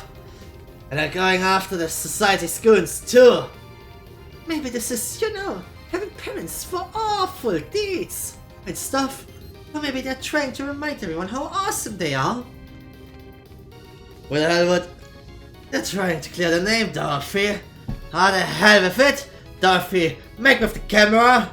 Shoot and shoot until we can't stop filming anymore. Aye aye, sir. Wow, the Jägers are being pushed back. Very impressive. Haven't lost their touch, I see. Now then, servants of Ouroboros, what do you intend? You seem quite eager for a fight. Are we still the zeros of violence? Tah! You think you're funny? If it's gonna be like this, I am gonna call Peter Stop, Ren. Our chance has already slipped by. Trying to force the issue now would only end in an ugly fashion. The capture of the royals was ultimately an optional objective. Come, let us pull back. Well, if we gotta. Okay. Shit, sie haben halt einfach alle den Back-Teleport. Ladies and gentlemen, if you will pardon us, it should be just about time for your next trial. However, suggest you keep your wits about you. Next trial? What are you on about now? You'll see soon enough. Good day then, everyone.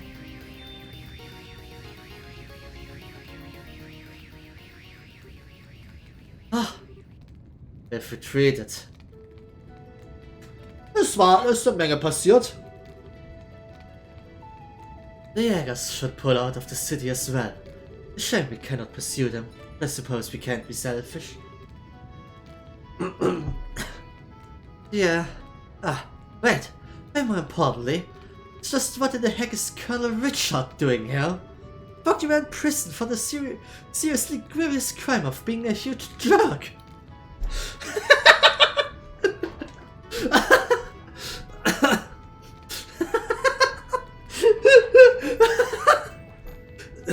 Oh, I said I'm not, well, regardless. Before any of that, we have to secure the city. Would you help us? Oh, well, sure, of course. We'll help tend to the wounded and the firefighting. Okay. And so, with great difficulty, the Society's invasion of Gransel was repelled. The stealth group ran around the city, fighting fires and helping the confused citizenry. Eventually, the rest of the team arrived, having been contacted by Elna. Received payment for the danger in the capital. 10.000 Mira und 10 BP. Huh?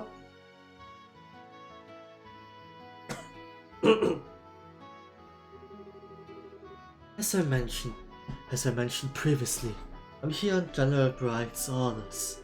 He had a suspicion that Urberus might try something like this. However, most regular army troops aren't very well trained to fight powder with firearms. So I decided to use a handful of troops with experience in hand-to-hand combat. Of course, he needed an excuse to get me and my subordinates involved, seeing as we are supposed to be in prison. As a result, we were to be transported to Gransel, where we conveniently ended up parked in the chaos and repelled the attack. Okay, that's about as subtle as a brick to the forehead, Dad. I take it you had some idea about this, Your Majesty? Yes, Cassius and I discussed the idea earlier. We will, I suspect, face some criticism for doing this, but the safety of the citizenry must come before everything else. And I knew, from the bottom of my heart, that Mr. Richard would do what was best for the country he loves so. I do not deserve such praise, Your Majesty. I get it, so then... Oh, right. What does this have to do with the reason you wanted to see us? In part, yes. What I wanted to discuss was what Claudia has done. Huh? What Chloe has done? Yes, it was a short ceremony, but as of this morning, I've been formally invested with the inheritance. I am now officially the Crown Princess of Liebe, next in line to be queen. Oh shit! Nice! Whoa! Wow! Congratulations. I think you made a good decision. I really think some of it is simply selfishness on my part. Still, everyone. Understand you're the ones who saved everyone at the academy. Thank you so much. Wenn wir das nicht gemacht, wären die einfach alle gestorben. Ende der Geschichte. Oh, yeah. We can't really take all the credit though. Nonetheless, this group was there, and Zeke helped out too. Yes, so I gathered. When I learned about what happened, I spent a lot of time thinking about what I could do, what role I could serve to help protect those dear to me. And that's inheriting the throne. Yes, I'm an inexperienced teenager who lacks the ability or confidence to lead an entire kingdom. Still, I can use such a position to protect those dear to me. If that in turn helps me to protect the home I love, then it's all worth it. Chloe, you're silly. Aww. Well, congratulations. Looks like you finally found that path you were looking for, huh? Still, thank you. I really am desperately new at this, though, and I am not quite sure what I can do. Will you lend me your aid when I need it? What kind of question is that? Duh! I mean, heck, I'm not exactly a grizzled veteran over here, you know? Just as you've lent us your aid, time and time again. Whenever you need us, we'll be there for you. Still, Joshua, thank you. Thank you so much. What a complete and utter fool I've been. All the things I did without realizing the potential of the young people who will carry our future. Ellen. What's this, Ellen? You'll be carrying a good deal of future yourself, and still, I think. Quite so. Your chest, Your Majesty. Colonel, I have a report. Ich vermute mal Amanda? Nee, doch nicht. Ah. What is it? Is the city under attack again? No, sir. Everything is quiet here. Right here. The Reagers withdrew rapidly from the city and fled back into into the countryside. Gib mir eine Sekunde.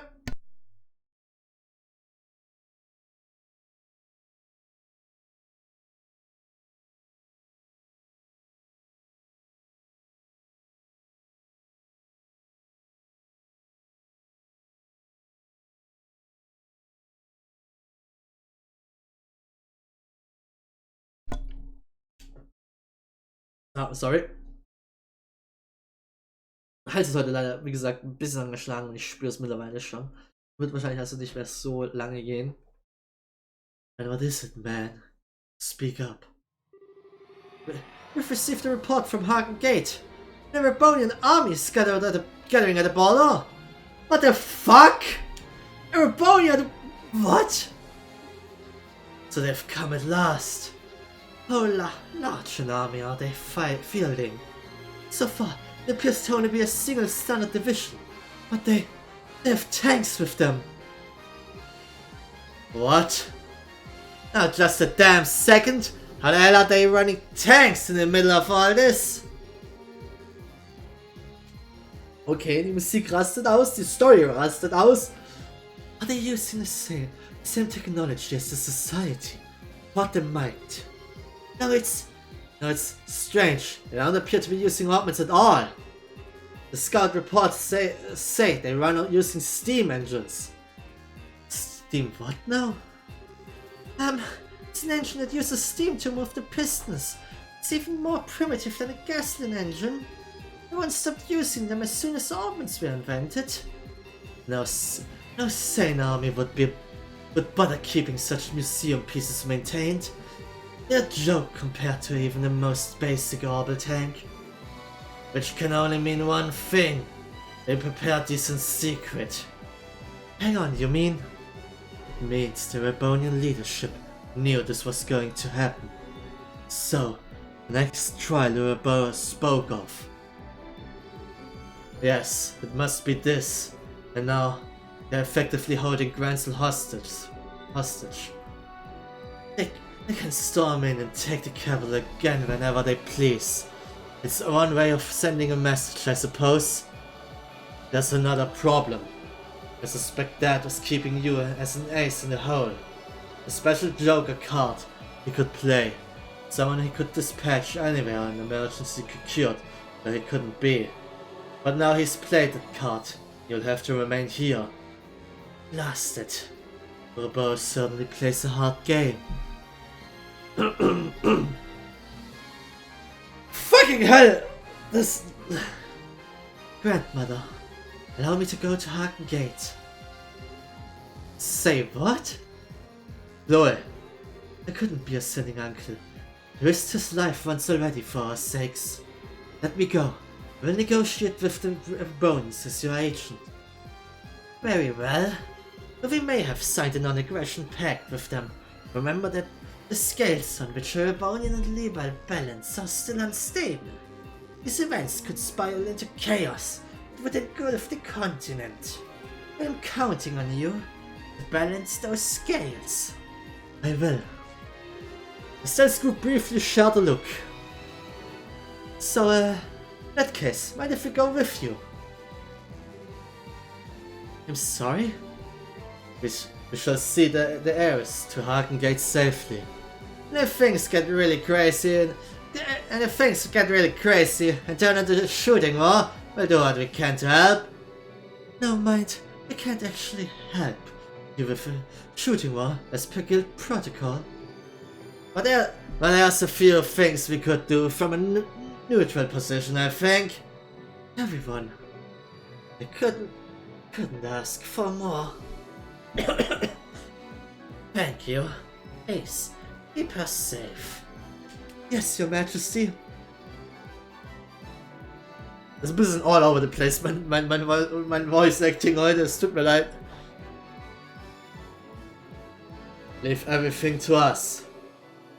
Estelle, Joshua, on that note, I and my men will keep an eye on any movements the Society may try to make. Even if they attempt to assault us with that massive puppet of theirs, we'll be ready to respond. Guys, we'll be counting on you. And so Estelle's group took the road toward Hagen Gate while escorting Chloe. Passing through Guruna Gate, they moved through Roland as quickly as possible and soon arrived at Hagen Gate. What the fuck is happening? The fucking hell!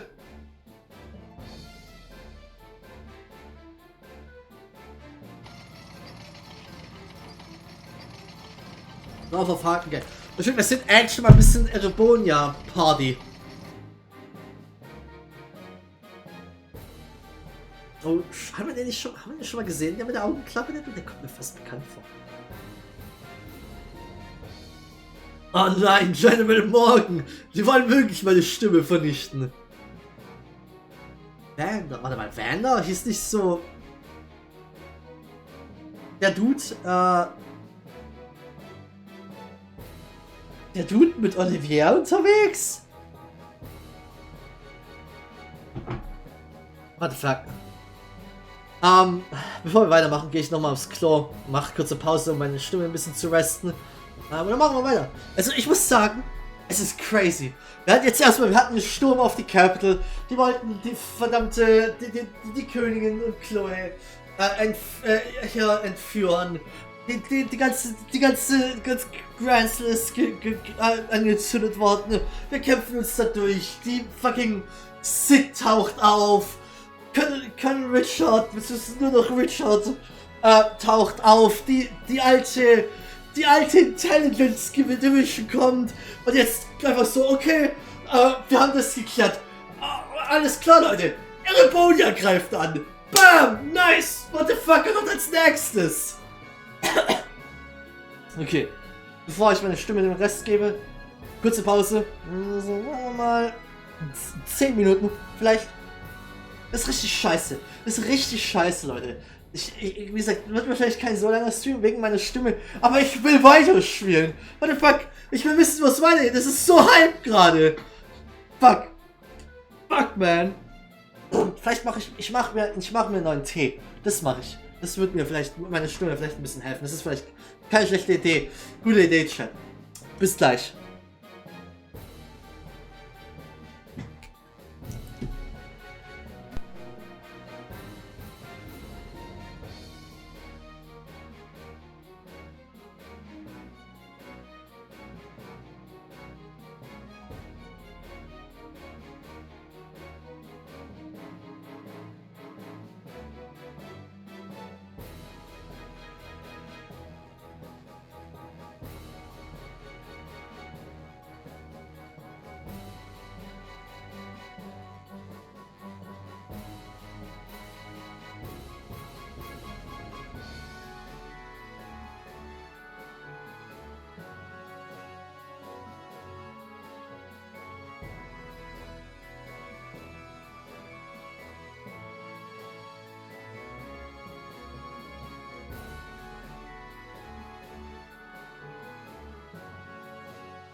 So, Hallöchen.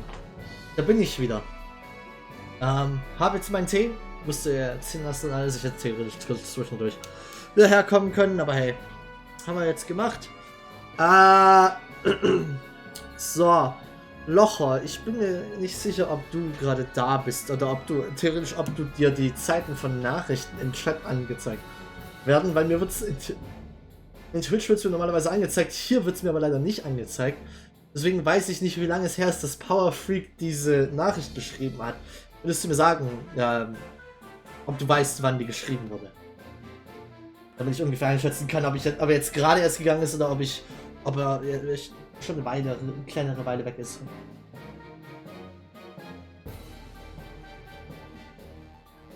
Außerdem muss ich sagen, what the fuck, es ist 21:10 Uhr. Circa. Warum? Was? Jetzt noch einkaufen? Ja, das ist.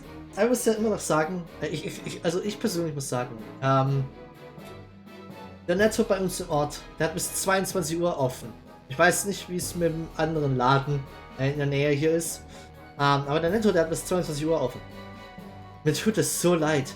Du musst dir das mal überlegen, 22 Uhr. Die haben bis 22 Uhr offen. Allein schon, wer geht so spät noch einkaufen? Anscheinend Power Freak. Zweitens, danach das sind ja nicht direkt fertig, die können ja nicht direkt gehen, die haben danach noch Zeug zu tun wahrscheinlich auch noch. Ach, da kommst du, was weiß ich, 22, 30, 23 Uhr nach Hause? Das ist halt scheiße, du machst ja gar nichts mehr.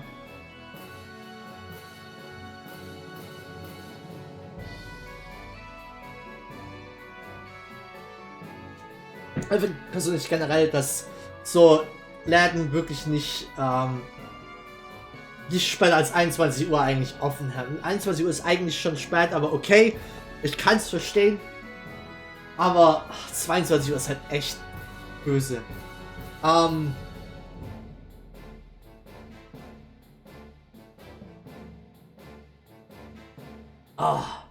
Ich spüre den Tee.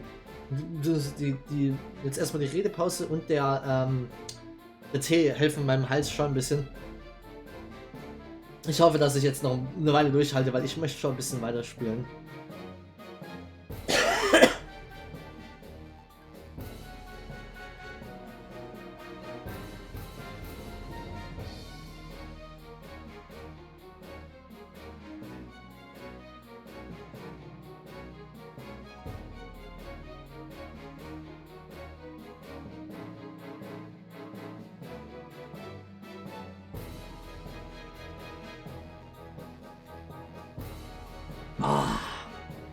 Ja.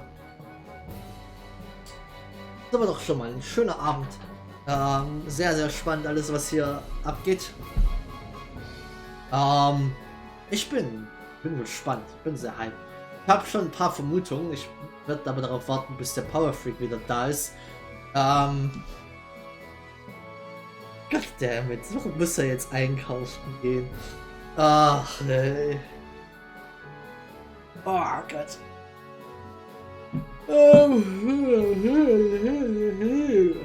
So.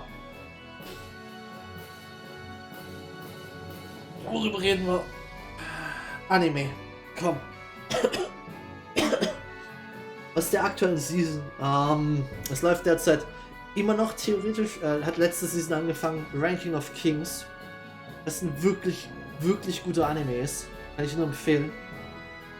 Ich habe da jetzt gewissermaßen, hat letzte Season angefangen, läuft diese Season weiter, ist also zweite Hälfte gewissermaßen und weil ich dachte eigentlich, dass die erste Staffel erst später fortgesetzt werden würde. Aber nee, es geht eigentlich theoretisch fast direkt weiter. Ich glaube, sie hatten eine Woche Pause oder so. Und da habe ich dann jetzt gestern die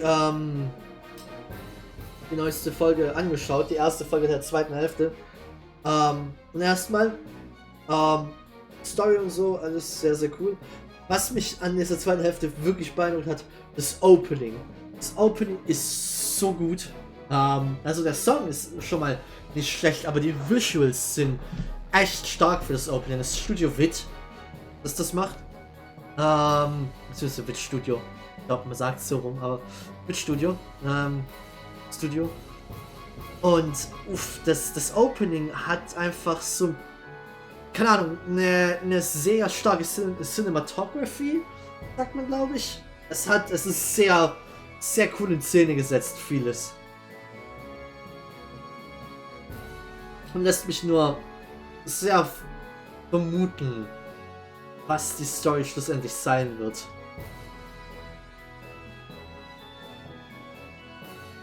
Ich muss sagen, die Show hat mich schon sehr überrascht, weil es fängt so an und es wirkt relativ kindlich, so erstmal eine relativ kindliche und simple Show, aber die dann einfach später so viele Twists mit ihren Charakteren macht und so eine teilweise wirklich dunkle Geschichte hat und gleichzeitig so sehr interessantes, so einige interessante Points aufbaut. Bin sehr gespannt, wo die Story davon hingeht.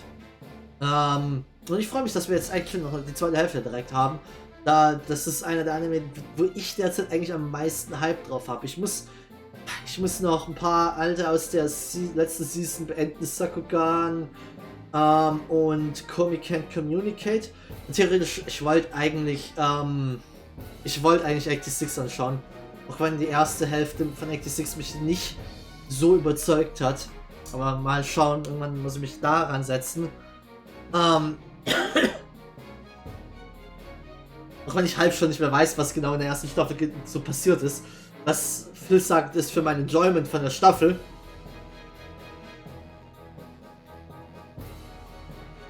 Und jetzt läuft ja, mittlerweile hat Demon Slayer, die zweite Staffel lief ja. Die haben aber ja am Anfang gewissermaßen im Anime den Arc umgesetzt, den sie eigentlich als Film schon rausgebracht haben. Deswegen hat niemand irgendwie Demon Slayer groß angeschaut, weil jeder den Film halt schon gesehen hat. Aber jetzt sind sie in dem nächsten Arc angelangt und das ist sehr interessant. Da bin ich gespannt drauf, muss ich auch anschauen mal. Und schlussendlich noch, diese Season hat ja jetzt die zweite Hälfte der Attack on Titan Final Season angefangen. Da muss ich endlich mal, muss die erste Hälfte überhaupt mal anfangen. Damit ich actually die zweite Hälfte schauen kann, weil ich kann mir vorstellen, demnächst ein bisschen Spoiler online zu sehen. Und ich will keine Spoiler online sehen.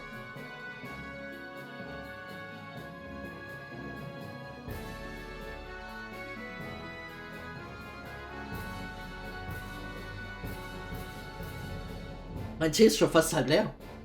Bis der Power Freak wieder da ist, muss ich mir wahrscheinlich vielleicht sogar noch einen machen. Ja.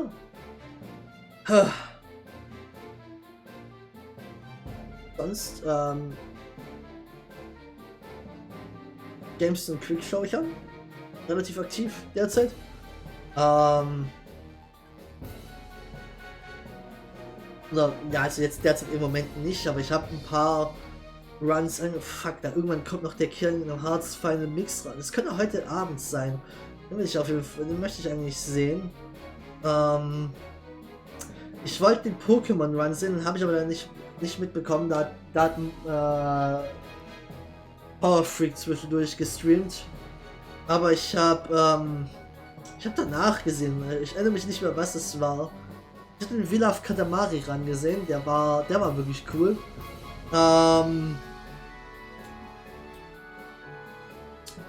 Bin dabei, den Super Mario Galaxy Run zu rewatchen. Ich finde Super Mario Galaxy Speedruns absolut cool. Das Movement und so ist wirklich, wirklich cool in dem Game. Und die haben einen 4-Player-Race aufgebaut. Ich meine, das ist halt schon, ey, das ist sehr, sehr cool. Deswegen,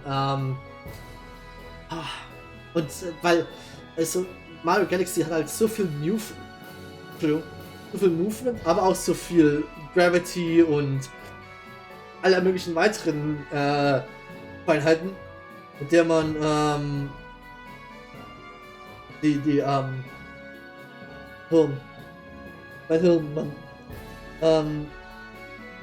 so ein Speedrun davon wirklich cool machen, sehr cool auch anzusehen ist. Haben ein bisschen was aus dem Castlevania-Blog gesehen. Ähm, Ich erinnere mich an die ganzen Namen nicht. Das waren ja alles sehr. Das waren jetzt nicht so die bekanntesten Castlevanias, aber war cool.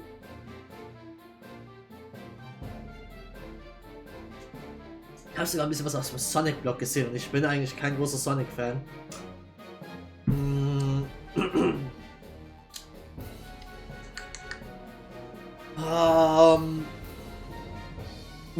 Ich struggle. Ich struggle.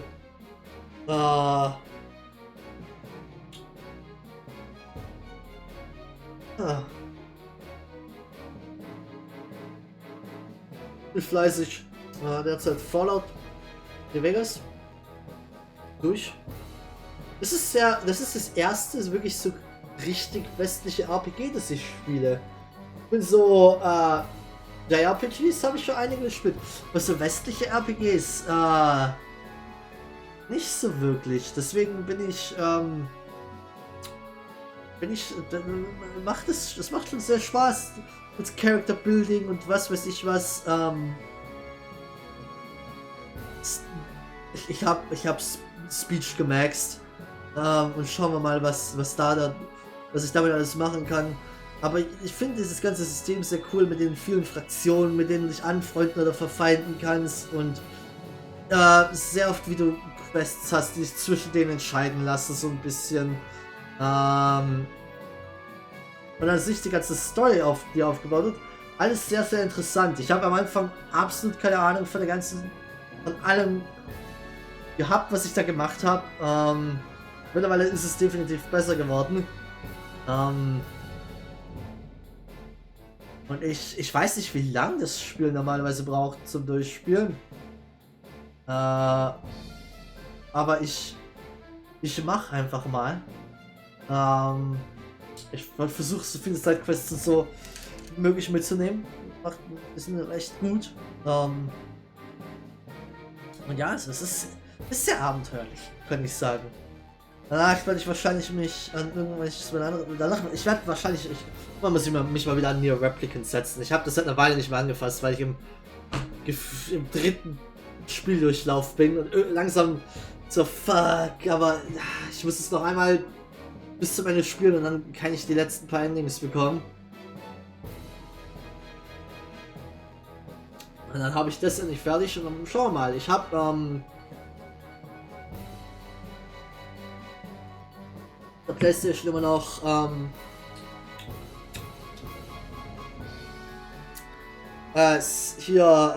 Disaster Report 4 Summer Memories habe ich mal ein bisschen angefangen zu spielen, war ganz interessant, aber habe ich nicht viel gespielt. Und theoretisch habe ich noch das Juno Remake, das ich spielen könnte auf der PS4. Dann hatte ich hier im Sale habe ich mir ja einige Spiele gekauft, da könnte ich XCOM vielleicht spiele ich eine Beta, oder ja genau, das habe ich beim letzten Mal vergessen zu erwähnen. Ich habe mir Crosscode geholt. Soll ja wirklich gut sein. Ist ja, ich glaube, ein deutsches. Es müsste deutsch produziert sein. Glaube ich. Habe ich mir geholt. Das soll ja wirklich, wirklich gut sein. Aber schauen wir mal. Ey, wie lange braucht denn der Power Freak denn bitte, um einzukaufen?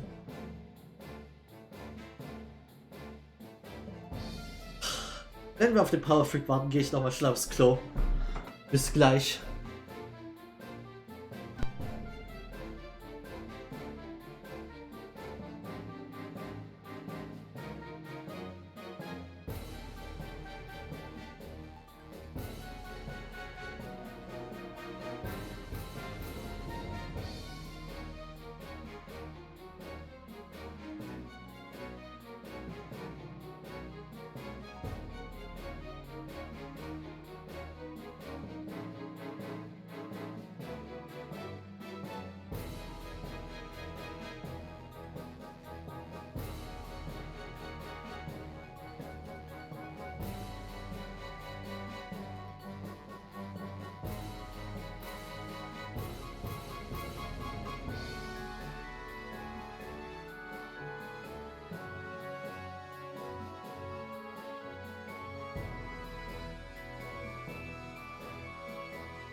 Natürlich wartest du darauf, bis ich nochmal aufs Klo gegangen bin, um wieder zu kommen. Hallöchen.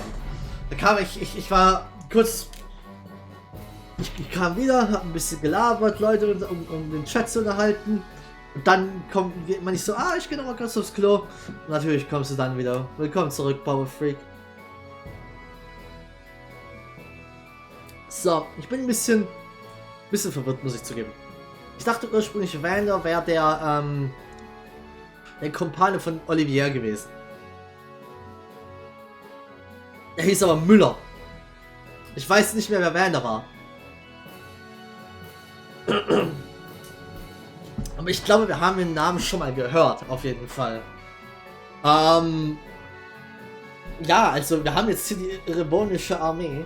Ich würde vermuten, das wird irgendwas mit Olivier zu tun haben. Ich vermute mal, wir erfahren jetzt, wer Olivier ist. Und ich vermute mal, wir erfahren. Wenn er ist danach da. Ja, das kann ich mir vorstellen, wenn das. Ich weiß jetzt nicht, ob du meinst, dass es ein viel auftauchender Nachtrag. Er nennt hier gerade diesen General, den rebellischen General Vander, also vermute ich mal. Das kam schon in ein. Okay. Ja, okay, das meinst du. Okay. Ja, ich würde vermuten, also, weil wegen dem ganzen so ominösen Zeug, was Olivier beim letzten Mal so gesagt hat, vermute ich, es hat was mit Olivier steht hier möglicherweise hinter oder teilweise dabei. Vielleicht wusste er davon, dass das passiert. Keine Ahnung. Frage ist die, wer ist Olivier dann? Warum ist... Ich meine, es würde nur Sinn ergeben, wenn Olivier... weil wir wissen, dass Olivier wohl anscheinend nicht mal sein richtiger Name sein soll. Meine ich. Oder zumindest Denheim? Wer weiß, keine Ahnung. Aber vielleicht ist, es war doch Vander. Okay. Kommen aus derselben Familie, ist vielleicht sein Vater oder so. Da war ich doch nicht falsch. Er hieß Müller Vander. Okay. Olivier ist wahrscheinlich, ich vermute mal, Olivier ist sowas wie ein hoher Adliger. Vielleicht, ich weiß gar nicht, die haben einen Emperor. Vielleicht ist er der Sohn des Emperors oder sowas. Der Prinz oder so. Passenderweise Gegenstück zu Chloe. Aber wer weiß. So. Machen wir weiter. Mein Tee ist schon wieder fast leer, verdammt noch eins. Explain yourselves, General Vander. Why is the division of the Imperial Army on our literal doorstep? Does the Empire truly forget the pacts it signed so quickly? General Morgan, I'm the one who would like an explanation. What are you?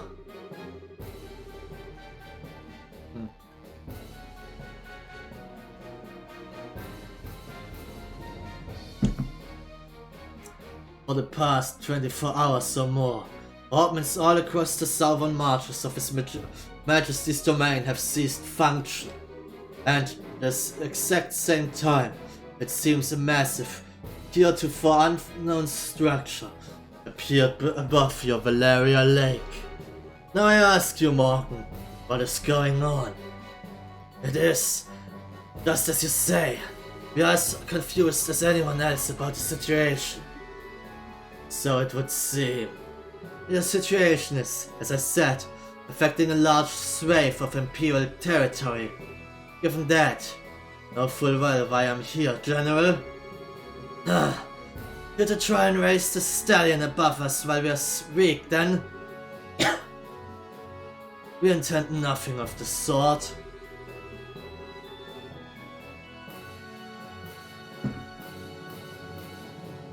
We are given to understanding that a criminal organization of some sort has been taking advantage of the situation. All we wish is to see if we can be of aid to the allies whom we have signed a non-aggression pact with. Oh fuck, die wollen uns helfen! Also es kann natürlich sein, dass die uns hier jetzt gerade playen. Aber möglicherweise wollen die actually uns helfen.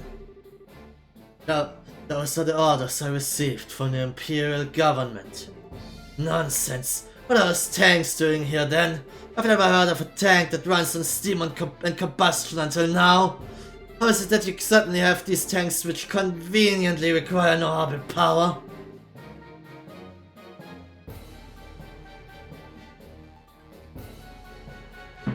That is a military secret. I think you would welcome us though, Morgan. These vehicles are perfectly suited for helping to keep the peace. In Libel, that is, while this crisis runs its course. You understand my meaning, yes? Gah. We deeply appreciate your thoughtfulness. What? Oh shit! Claudia hat ein neues Outfit. Sie hat jetzt ein ihre Prinzessin-Outfit gewissermaßen. Impossible.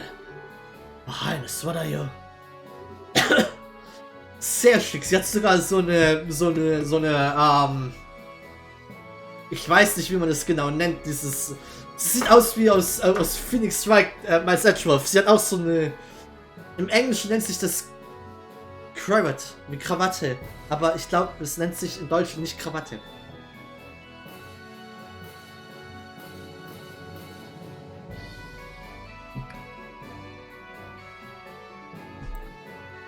Morgan, well done. Please, leave the rest of this to me. But your Highness, and what are they doing here? We are the royal bodyguards, sorta, temporarily. Should the worst happen, we'll protect Chloe, Claudia. We swear.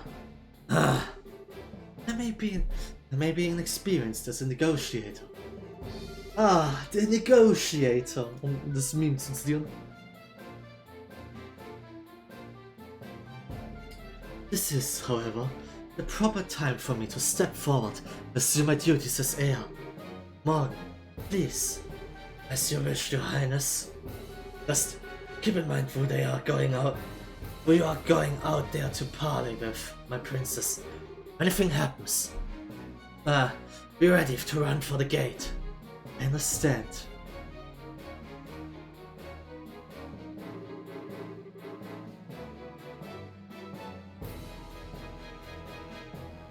Diese Szene konnte ich mich ja. Okay. It seems I will be trading words with someone else now. I'm afraid I don't recognize you. Though your bearing is quite noble. This is the first time we have met, sir. I am Claudia von Auslese, Princess of Libel, granddaughter to the Queen, and newly invested heir to the throne. Gah! Forgive my impertinence, Your Highness. I am Zack Zwander, Your Highness, Lieutenant General of the 3rd Division of the Imperial Army.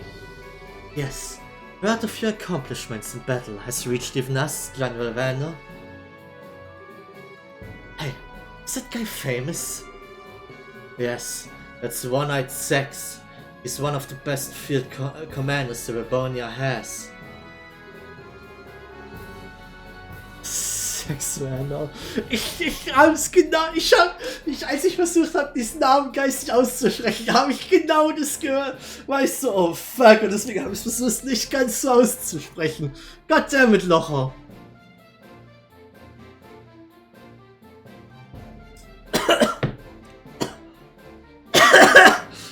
Ganz ruhig, Locher. So. Bevor wir weitermachen, ich mache mir schnell einen zweiten Tee. Das geht diesmal schneller, weil das Wasser schon gekocht ist. Ich muss dann, und dann kann ich eigentlich den einfach stehen lassen und mir einfach nur einen Timer stellen. Bis gleich. Also es wird wirklich nicht schnell gehen. Das bin gleich wieder da. Aber ich brauche den Tee für meinen Hals. Besonders wenn Morgan versucht mehr zu sprechen. Morgan hat ich habe literally nach jedem Satz, der Morgan gesagt hat, erstmal einen Schluck Tee nehmen müssen. Aber das hilft meinem Hals definitiv. Deswegen, bis gleich. Ganz schnell.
So, da bin ich wieder. Hat doch ein klein wenig sogar länger gebraucht, als ich dachte. Aber ja, in 6 Minuten wird mein Timer klingeln. Und wir sagen, dass mein Tee durchgezogen ist. Dann gehe ich nochmal kurz raus. Oh, fuck. Er hat irgendwas davon gesagt, dass er mal ein Bild oder so von ihr gesehen hat. Bin ich mir fast sicher. Have you cut your hair recently? Now that I look, your face is familiar, but...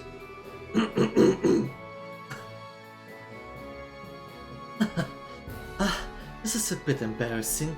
I cut it for the investiture ceremony. Consider it a little girl's way of showing herself. Take up a burden too heavy for her? Hardly, Princess Claudia. It looks very good on you, if I may be forward.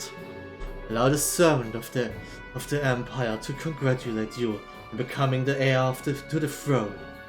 Thank you, General. Well then, what brings the Princess of Libel here? Are you here to raise protest against us, like my good colleague Morg? No, that is not my intent. I'm sure that our neighbors in Rabonia must be terrified at the moment. Darkness at night, cold, a complete shutdown of communications. Believe me, I know how any one of these could inspire terror in people.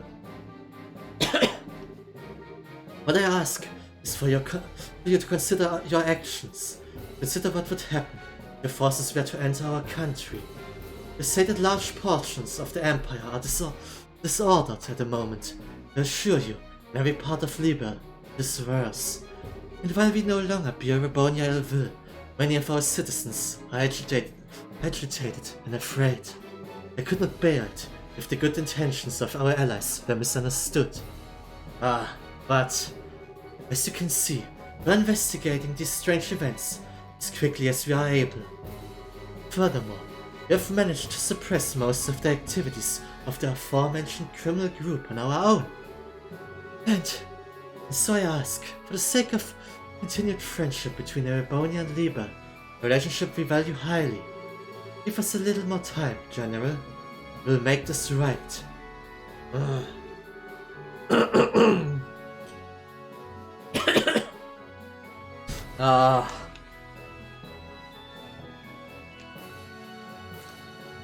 Pretty words, but they are, alas, sound and fury, signifying nothing. Shit, natürlich. Das ist, Your Highness. Doch. Oh god damn, this is Olivier! Shit. I shall take the reins. You are relieved, General. Vielleicht ist er Action. Ich kann mir nicht vorstellen, dass sie den Emperor himself einfach haben rumrennen lassen. As you wish, Your Highness. Huh? It can't be. You got to be shitting me!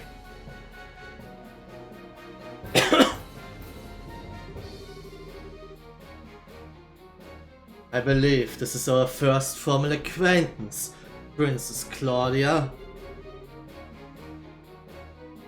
Ich hab's gesagt, er ist einer der Prinzen. I am Olivier. Oliver, ich bin so an Olivier gewöhnt. Ich hab seine Stimme so nicht mehr drauf gerade. Warte, gib mal eine Sekunde.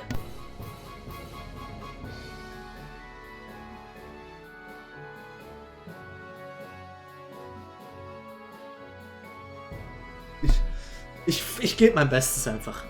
I am Olivier Reise Arno, the son of His Majesty, Emperor Eugene III. Huh? One of the sons of... Is the Imperial Prince? Sure, did you know about this? You're kidding, right? I thought he was just some sort of agent for Imperial Intelligence.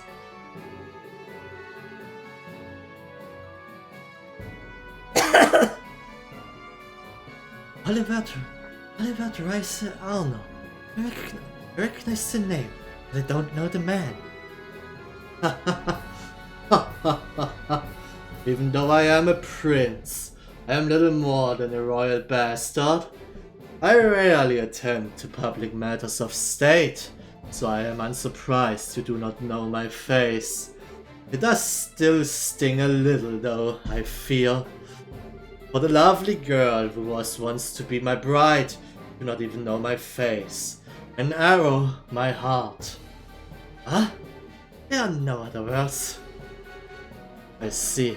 That's what Colonel Richard had in mind a while back. I'm sorry. I was unaware. Allow me to apologize for the slight against you. Well, I do understand it was conducted without the Queen's consent. Okay.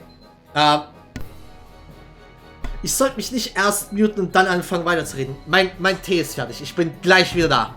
Und dann machen wir weiter. Während Oliver weiterhin Prinz ist. Fucking hell, wer hätte das gedacht? Der fucking... Oliver, der fucking Horny Barde ist ein Prinz. Fucking hell. Goddammit. Bis gleich.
Ich hatte mich gar nicht gemutet.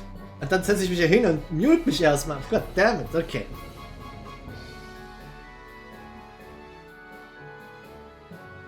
Oh, und damit habe ich mir die Zunge leicht angebrannt. Aua.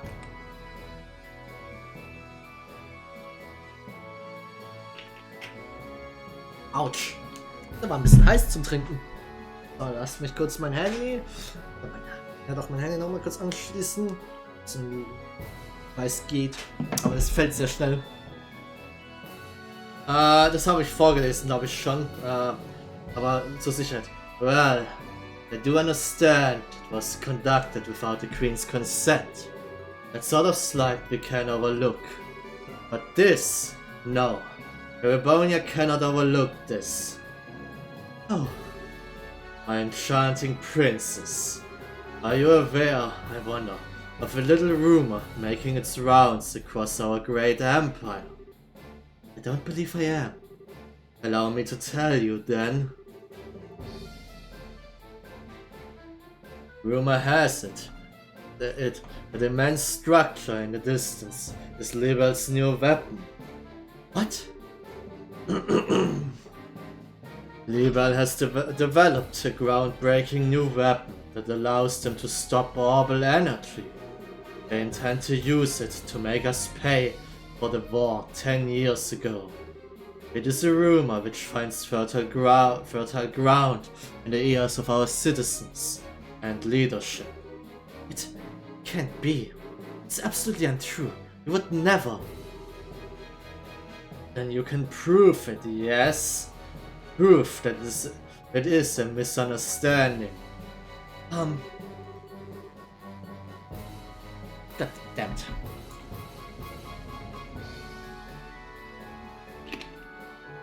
If you cannot, then we must act. then we must act upon the evidence of our senses. Ich dachte gerade kurz was nachdenken, weil eine Benachrichtigung an meinem Handy gesehen zu haben, aber war nix. Indeed, if the rumors are true, this is a monstrous betrayal of all civilizations, using the pact to hide your intentions. What choice would we have then but to be defenders of the free world? Okay, what in the hell is this, Olivia? Estelle. Estelle.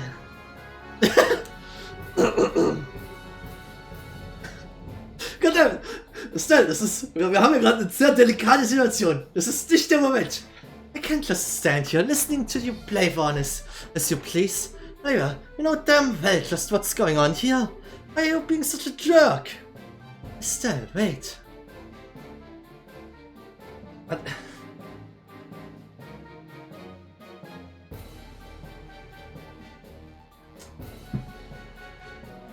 Have we met? You seem to know me, even if you did not get the name quite right. Did we meet at a party once? Huh? No, you lack the refinement of nobility. Yes, no matter how I look at you, you must be nothing more than a commoner. So, who are you? Okay, fine then. You wanna play dump no matter what? You're not the only one who can't bust out a surprise. Oh. Goddammit, hätte ich alle Sidequests gemacht, wäre das ein viel coolerer Rank gewesen, bestimmt. Hätte ich A-Rank haben können oder so, bestimmt. My name is Estelle Bright. I'm a B-Rank Bracer of the Bracer Guild of Libel. In accordance with the laws of the guild, I'm involving myself in this dispute as a neutral arbitrator. Estelle. Ah, I see. You're a Bracer. Nur Zweitklassiker. Außerdem bin ich B-Plus-Rang, ja? Fucking, hätten wir die 2 Monster-Quests gehabt, hätte ich bestimmt A gereicht gehabt schon. Fuck!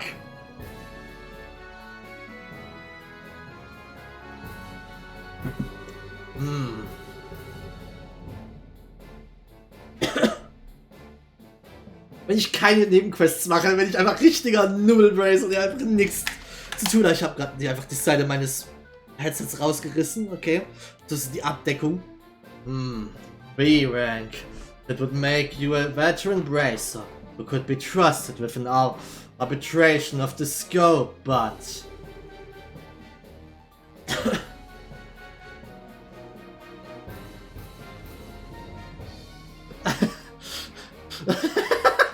Ja, wir hauen ihn einfach auf die Fresse dann.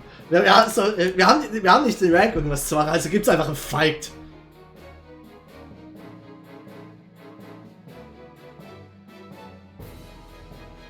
Und als A-Rank sind wir dann, ist es dann so ein Speech 100 Teil, einfach nur so. Okay, I believe you. Trying to say you can't trust the Bracer's word, Prince Olivert? Not at all. Forgive me. So what do you intend to do about our little situation, neutral arbitrator?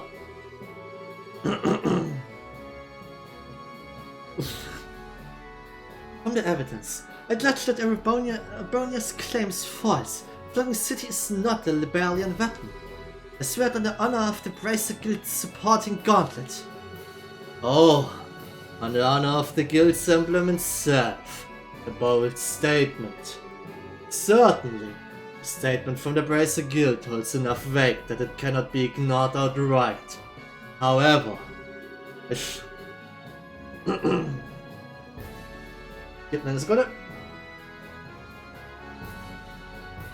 Wenn ich mal solche Pausen mache, dann ist es meistens, weil ich am Tee sippe. I shall pose the same question to you, then, Miss Bright. What is your evidence of this claim? Evidence? What we've seen for ourselves. The group which made the floating city appear is the Criminal Society of Ouroboros. It is still operating on Libel. We of the Guild have been cooperating with the Royal Army to try and put a stop to the Society's operations. Heck, if you like, we can have records of everything forwarded to the Imperial Government. That would certainly satisfy our need for evidence against Liebert's possible malfeasance. However, you have, I think, missed the key point, Miss Bright. Huh? Assuming, then, that the perpetrators are the Society of Ouroboros. Are Liebert and the Guild capable of putting a stop to this crisis?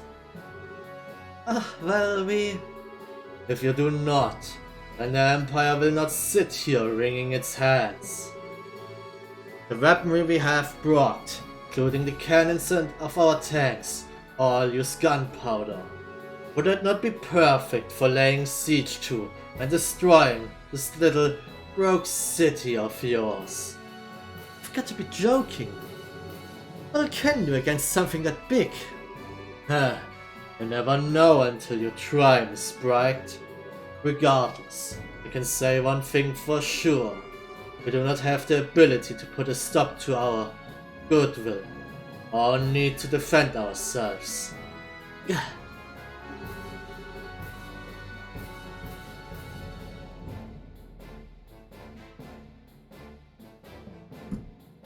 Well then, Prince Olivert, would actions satisfy? If we can prove that we can, even in these circumstances, do something about that city, would you give us the time to do so? Well, I suppose that for some time at least, civility would force our hand, My prince. Calm down, General. Consider it the bare minimum of courtesy to a minor power we have a pact with. Hey, das ist schon ziemlich arschig. This assumes they can even prove anything. As you wish. So then, if you can show me you have some hope of stopping all this, our forces will withdraw. On the crest of the Golden Stallion, and my name is a member of the Honor family. I swear it. Good, that came through loud and clear. That voice is dead. Yes, no doubt about it. Now you're really kidding me? Dad. Ah Gott, muss man. Wir haben die Cordelia wieder zum Laufen gebracht. Hieß es? Ne, Arcel, so hieß es, genau.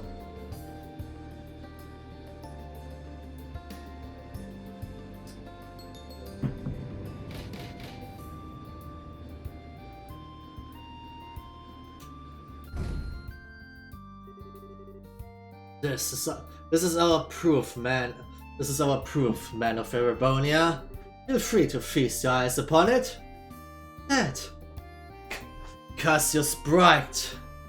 It's been a while, Sex. They finally gave you a second star, I see. That's beside the point. Why are you here? And what is that ship? How is it capable of flying? That, unfortunately, is a national secret. Rather like those steam tanks of yours, I would say. Gah. So this is their sail, is it? And you must be the famed Cassius Bright. I believe this is the first time we have had an audience, Your Highness. Strange though. I feel as if we've met somewhere before. Oh fuck. How curious, General Bright. I was just thinking the same thing. How very curious. Isn't it though? Ha ha ha ha ha.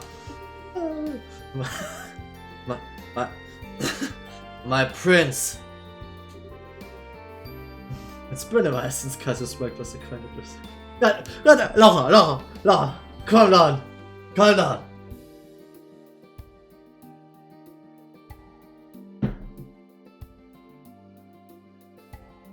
Miss Bright, Princess Claudia, I am a proud member of the Erebonian Imperial family. I will keep my word. General, have all our forces withdraw from this area immediately. Olivier, have our gratitude, Prince Olivert. Still, though, my dear citizens will doubtlessly not be satisfied with mere possibility being presented to them. Perhaps I could board their sail and observe for myself. Prince Olivert.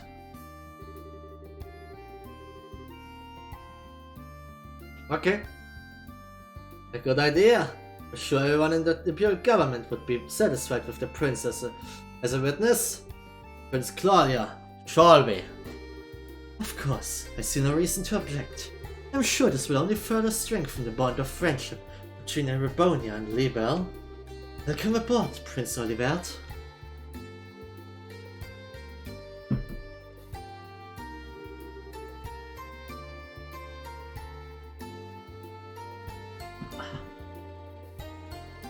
Cashews.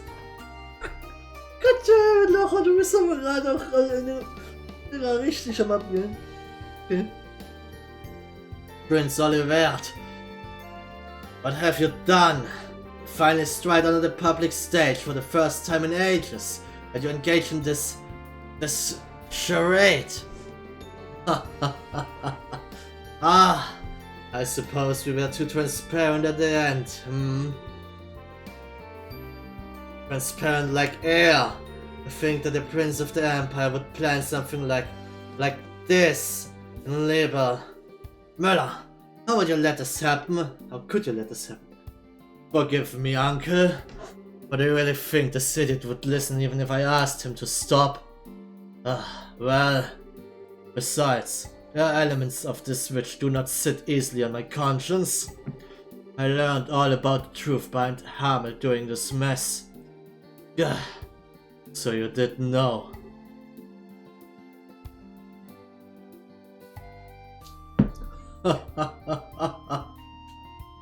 How could he not know?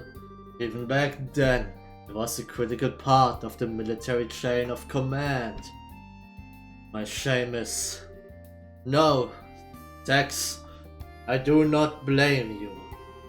It was a subsection of the Warhawks. Subsection. I know you had nothing to do with it. A scandal so vile that information about it had to be tightly controlled. I do not agree with the logic, but I understand it. Seal up that which stinks and bury it forever. Those who rule remain in power, unblemished. However, I cannot allow the same trick to be played twice. Prince, Sex, you realize it yourself, I am sure. The incredibly fortuitous addition of these steam tanks to our arsenal. The convenient orders to sortie. Every bit of it has the fingerprints of the Blood and Iron Chancellor himself. Goliath Osborne. What the fuck, was macht das? Wusste ich, dass Ozzy Osbourne auch böse ist hier drin. Oder? He's in contact with Ouroboros. I no longer doubt it. And, personally, find the idea of a chancellor whose first loyalty is not to the Empire, rather repugnant. Don't you? My prince, you can't possibly. But I do indeed. The former military man who has become the Empire's central politician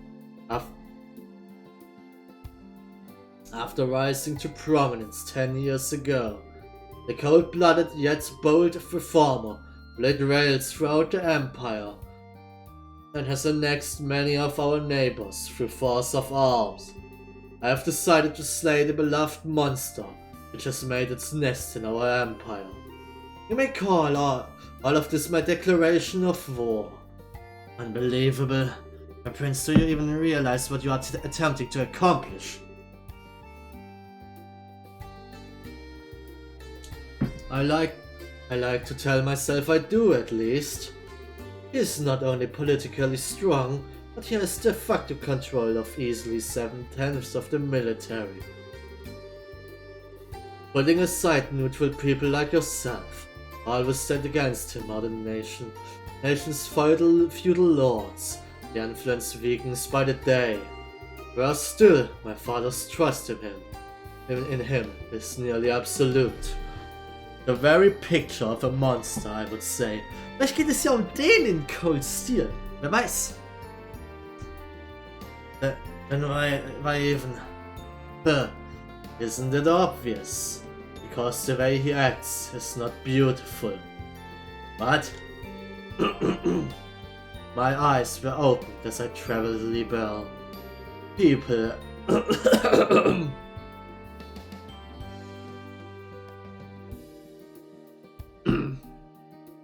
ich frage mich, ob Olivert könnte actually gut in Cold Steel vorkommen, als Charakter, weil ich meine, er ist ein Erebonian. Kommt aus Erebonia. People and countries are at their greatest when they are proud of themselves. And I wish for my people, my fatherland, to feel the same pride.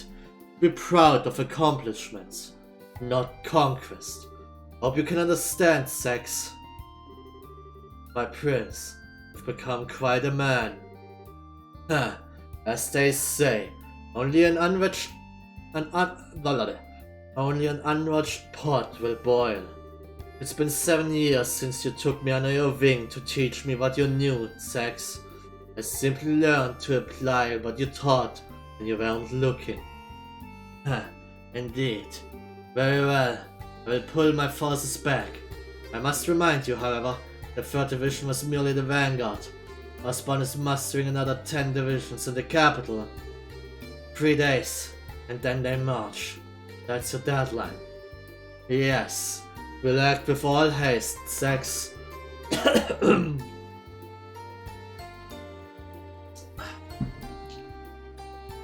Well, you're going with Prince Olivert, I take it? If things go poorly, bring him back, even if you have to drag him by his collar.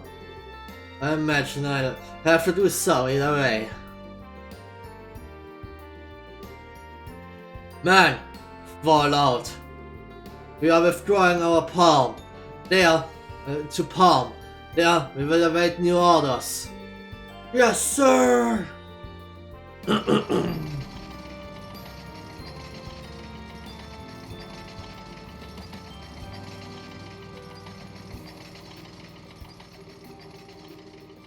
The plot fits, yeah.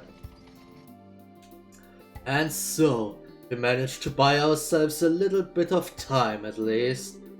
Really, though, no one trusts me, it seems. My lamentations truly are ceaseless. Of course they don't, you nitwit. And I didn't think you had something like this in you. As they say, if you're going to play your cards, throw in all your chips. Besides, you certainly did a good job in arranging all the pieces. You could say we are partners in crime. Confederates of love. Bees of a flower. Den habe ich jetzt noch nicht gehört. We've shared of the sweetest honey. Ja, das ist ein bisschen strange, aber okay. I am armed, Olivert. Olivier?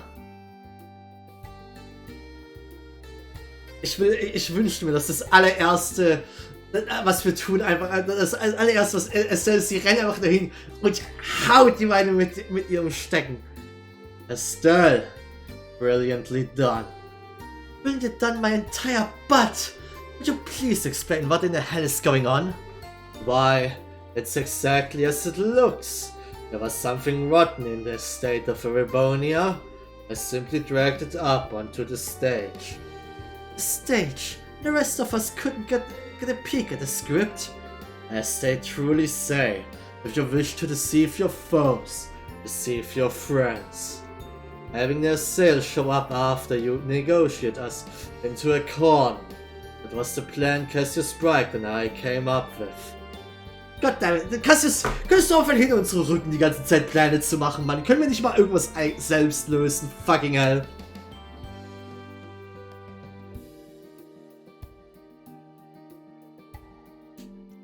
Red and Olivia. I should have known. Once Dad showed up, I thought that might be it. That was the idea at least. Bin mir nicht ganz sicher, was ich Cassius für eine Stimme geben sollte. Weil er wirkt nicht so alt, aber er soll ein bisschen eine tiefere Stimme schon haben. Aber ich möchte ihm nicht so eine super tiefe Stimme geben und here comes the deceitful drug number 2. That's a little cruel, don't you think? I was listening in by phone. I handled those negotiations expertly. Thanks to you, the arrival of the cell had all the impact it needed. Listening in by... what? Of course, that artifact of yours. My dear Shara. No more of that, please. It would be a little problematic if he heard about... wahrscheinlich Professor, hier der Professor. Little too late on that score, Prince.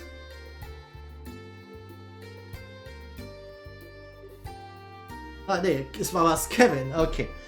Kevin's here too. And Julia as well. Your Highness, I heard about the attack on the capital. I'm very glad to see you are safe. I'm sorry, Julia. I can only imagine how worried you must have been. Well, part of it's my fault. If I'd finished our sales upgrades, we could have come by to help out ourselves. Unfortunately, Zero Field reinforcing the most advanced airship in the world took a while, if you can believe it. Still, glad to see everyone safe. Yeah, hang on. How is the sail flying? You made a zero field generator big enough for the entire ship? Yes, indeed. The ones I gave you were prototypes I'd whipped up to help design a large-scale version. I've been locked up in our cell ever since you left, and now it's finally ready. I see. So in other words, every last bit of this was set up by Dad.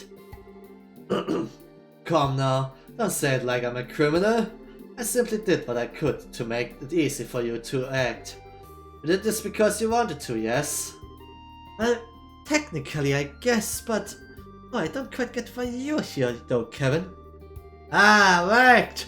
While I was at the cathedral, what came in from the crowds to the higher-ups, they've been hitting the books. I think I've got a good picture on what kind of thing the aureole is. Now to end this mess. And once I told Cassius about this, I got hogtied and borked out here. Oh, what? What the aureole is. Yeah, so, first of all, the aureole isn't that floating city itself, really.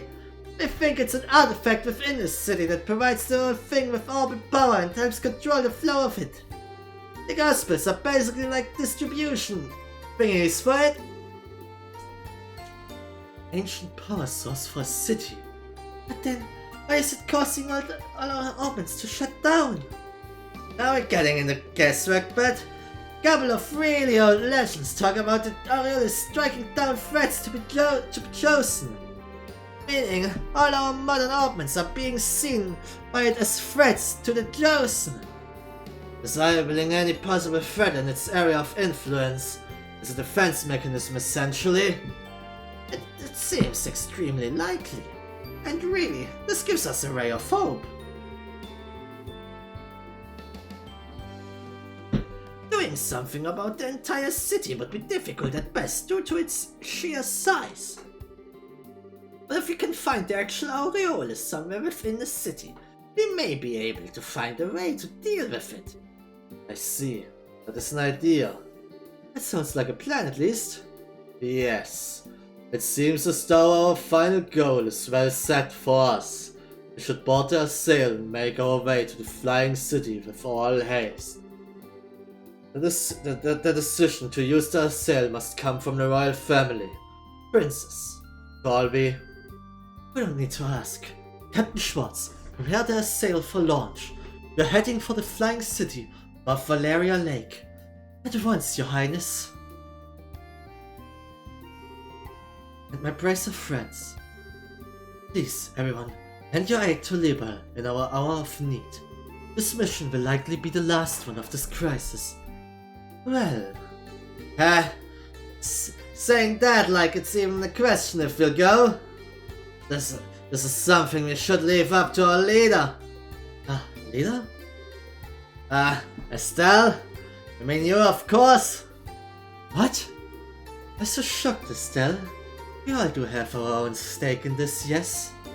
But one way or another, we've just been taking along on this wild ride of yours. So in that sense, Estelle, you're definitely our leader. Oh, well, still not quite ready for it? No, she is. No matter how grim it gets, Estelle never loses hope. That light is always there to guide me, guide us.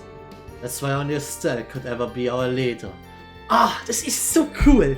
Es ist wirklich, wirklich cool. Vom Anfang des ersten Teils, wo Estelle wirklich noch sehr grünschnabel ist. Man merkt es, sie ist noch nicht wirklich erfahren und sowas. Zu jetzt, wo man wo sie so viel kompetenter und stärker als Bracer und auch als Person ist wirklich, wirklich cool. Und es fühlt sich so cool auch an. Den Anschwung auf ihren Nachnamen machen. Goddammit, Locher. Da habe ich doch gar nicht drüber nachgedacht. Außerdem könntest du mal aufhören, jedes Mal irgendwelche Kommentare im Chat zu bringen, die mich dazu bringen, mit Goddammit, Locher zu reagieren. Ich bin mir ziemlich sicher, die letzten 4 sowieso von Mass Effect. Ich habe leider keinerlei Ahnung von Mass Effect, deswegen weiß ich nicht, worauf es anspielt. Ist es Sergeant? Ich bin mir nicht sicher, ich habe keine Ahnung. Goddammit, Locher. Wenn ich Twitch-Partner werde, dann mache ich es eins, okay?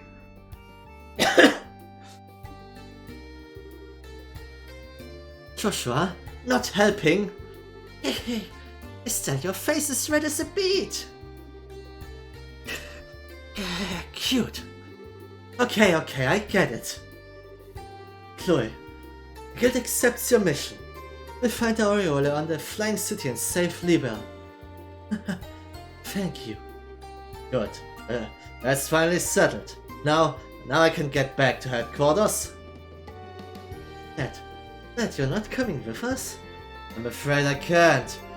They may have retreated for now, and I trust Sex to keep his word, but we can't ignore the larger Rebonian threat. It's not just Haken Gate. They could use non-orbit powered vessels to invade by sea. I also wouldn't be surprised if the Society attempts another raid on Gransel.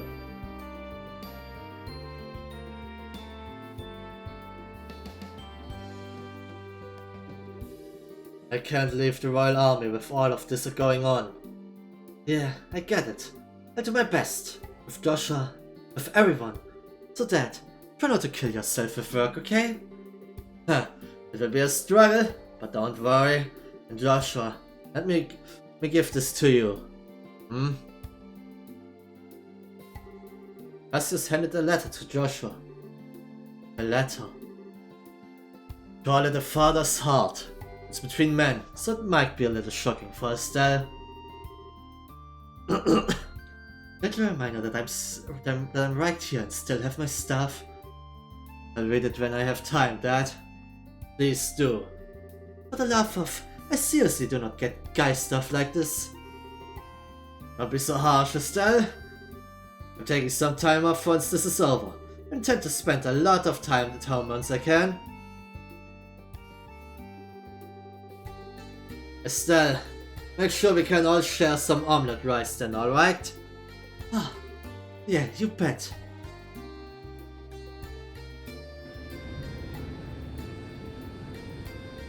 Es wirkt sehr finalmäßig. Möglicherweise gehen wir actually in den finalen Dungeon.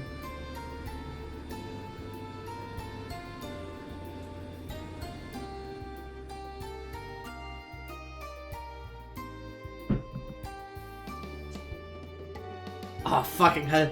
General Morgan, warum bist du nicht schon abgekratzt, Mann? Jetzt muss ich nicht wieder reden. Fucking hell. Are you sure, Cassius? If you're that worried, you could have gone with them, you know? No, it's fine. Weissman is even more dangerous than I thought he would be. If I accompanied them, I would simply be painting a target on their heads. Yes, If you were out in the open, it struck at your ankle like the snake is. The price of fame, And it is maddeningly frustrating, let me tell you. Of course, this is also what it gives us a chance to strike. A game of truth and lies, so that as the two of you try to read the other, eh? Speaking of lies, do you think the Blood and Iron Chancellor will really hold back?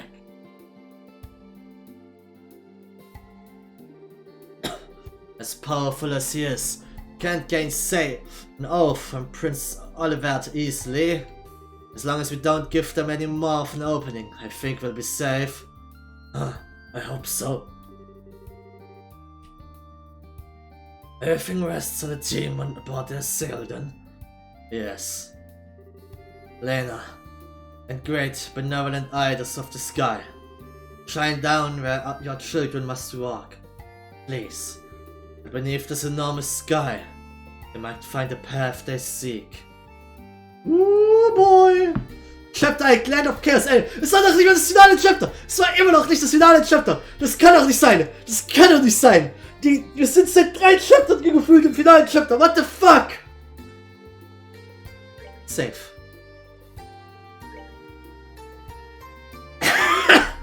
Das nächste wird das finale Chapter. Ich sag's euch. Ich hoffe, wir können nicht noch ein Chapter bringen.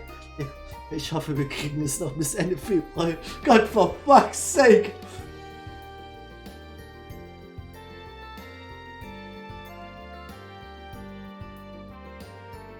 Mal schauen, mal schauen. Ich habe das Gefühl, wir gehen jetzt zum finalen Dungeon. Das wird 2, vielleicht 3 Streams brauchen, würde ich vermuten. Würde ich mal einschätzen, aber ich habe ja keine Ahnung, wie viel noch. Es ist jetzt schon so viel passiert. Ich weiß nicht, ob das alles schon zum Endgame gewissermaßen erzählen kann oder ob jetzt erst noch viel mehr der ganze Shit ausrastet. Ich weiß es nicht, aber ich bin gespannt. Power Freak wird wahrscheinlich um 23 Uhr sagen, dass er arbeiten muss morgen und deswegen pennen gehen möchte. Das wäre eigentlich ein guter Punkt, um jetzt aufzuhören. Ich würde so gerne weitermachen. Aber ich glaube, es ist ein guter Punkt aufzuhören. Oder? Was sagt der Chat? Ich denke, das ist eigentlich der Punkt, um aufzuhören, oder? Wir können wahrscheinlich keine volle Stunde mehr spielen. Dann wird es wahrscheinlich eher, glaube ich, jetzt musst du wissen. Fucking hell! Fuck, Power Freak ist auch im Hype, deswegen will er nicht, dass ich aufhöre. Okay. Wir machen weiter. Wir machen weiter, aber ich gehe aufs Klo. Weil ich echt hart trinken muss. Eigentlich ist mein Tee ist fertig, aber ich kann nicht noch einen Tee machen, sonst muss ich die ganze Nacht nur noch aufs Klo rennen. Bis gleich.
So, da bin ich wieder. Ich muss eine Sache sagen. So, ja, ich habe vor einer Weile eine kleine Idee bekommen. Ich glaube nicht, dass das Teil des Plots sein wird. So wie ich es gerade mir überlegt habe. Aber ich dachte, ich share das hier mal. Ich erinnere mich, ich habe ein bisschen was von diesen Texten, die wir in den Turm gefunden haben, versucht zu dechiffrieren schon mal. Und was ich da so ein bisschen aus... Ich habe ja das meiste nicht verstanden, aber es klang so, als würde es darum gehen, als würde die Aureole irgendwas mit anderen Dimensionen oder Realitäten oder sowas machen. Irgendwas war damit. Und das ist ja natürlich schon mal interessant. Es wurde... Ich war kurz etwas geschockt, als wir vorhin die Szene hatten, wo die Enforcer die Hauptstadt gestürmt haben. Da hat Blue Blau an einer Stelle sowas gesagt wie, dass das alles eh nicht real ist. Er hat daraus dann so einen Spruch gemacht, so let me show you a true nightmare oder sowas. Aber als er diese eine Line gemacht hat, dachte ich so, weiter was? Ist das, was wir hier spielen, eine falsche Realität, gemacht von der Aureole oder sowas? Und dann war ich so, das würde keinen Sinn ergeben. Wir haben noch eine Fortsetzung, wir haben eine weitere Spielereihe in diesem Game. Das kann es nicht sein. Aber irgendwie sowas in der Richtung hatte ich mir überlegt. Aber ich hätte eigentlich schon gerne noch Ich mache noch ein bisschen weiter. Aber ich mache mir keinen neuen 10. Okay. Schauen wir mal, was aber wirklich passieren wird.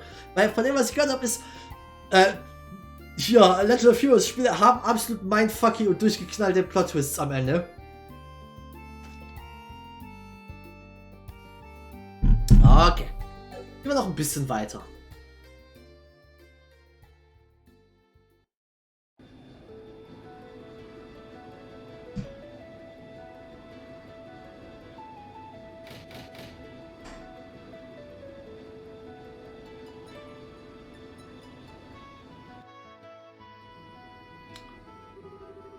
Hey, warte mal kurz, warum ist Neil und Dorothy dabei? It's the stabilizer wing stored. Hell, accelerate to full speed and set course for the floating city over the lake. Yes, ma'am? What shall we do if the enemy attempts to intercept us? A good question. We may need to engage them depending on the ferocity of the attack, but I want to prioritize landfall. Understood. Also, don't worry about mincing words. Regardless of our ranks, aboard this ship, I am your gunnery officer. I am yours to command. Understood. We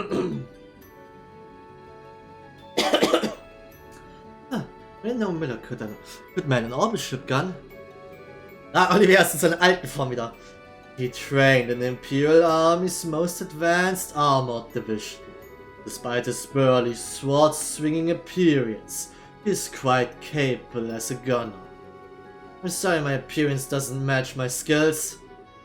Oh no, that's cool, actually. And when did you get it? Chance to change Olivier? Prince Olivier? I thought you were coming aboard as a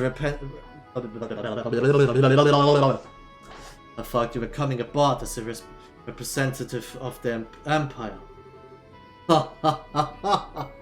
That, my friends, was but a front. However, once this is over, my search for love, freedom, and finery shall be at an end. Until then, at least, I wish to dress and be addressed as I please. To you shall always be Olivier. Haha, dressing up for the funeral, huh? What would the people of Erebonia say if they knew? I cannot say I care in the slightest. How about it, my good reporters? Would you care for a scandalous tell-all interview with an Erebonian prince? Hang on, you serious? Oh, I better get lots of pictures then. Please, I beg you, do not take any of that nonsense coming from his mouth seriously. That aside, how come you two are coming along, Niall? Wait, if I may guess, Grandmother wished for you to ride along as you did during the incident with the dragon. Got it in one, Your Highness. Her Majesty put in a good word for us with Brigadier General Bright. Allowed us to come along as war correspondents. They got lots of pictures of you being amazing at the gate, Princess Claudia. I'll show you them when they're developed. Oh, thank you, Dorothy. How does she manage to suck the seriousness out of the room every time? Oh yeah, Grandpa, so it's your field generator, okay? Yes, it's working fine for the moment. Assuming nothing happens, it should get us to that flying city easily enough. 1 sec. So if something does happen, are we going to spray us? Oh yes, before the generator we crash, no question. The impact would surely kill us all instantly. On the subsequent explosion would. Professor, you really know how to calm a girl's heart fears. Thanks. Oh fuck. Radar contact. Have ships on an intercept course. Oh shit, this lead! Here they come! Those look like the high-end interceptors that were docked on the Glorious. Not really bothering with stealth at this point, are they? On the main gun and maintain full speed. Target only the ships that obstruct our course. We'll focus on breaking through. Yes, Mom! Oh shit, das Lied! Woo! Ah, das ist wieder so ein bisschen Remix. Oh shit, das ist ein cooles Lied.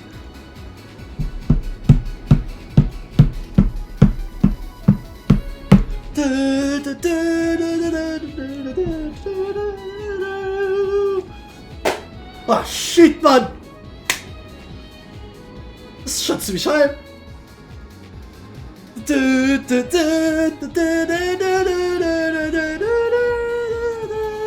Oh shit, wir haben eine Big Gun da vorne. Oh yes! Und nicht eine kleinere Gun theoretisch. Und ich glaube auch noch Raketen oder Missiles. Haben wir jetzt ein Flug-Minispiel? Vermute mal nicht.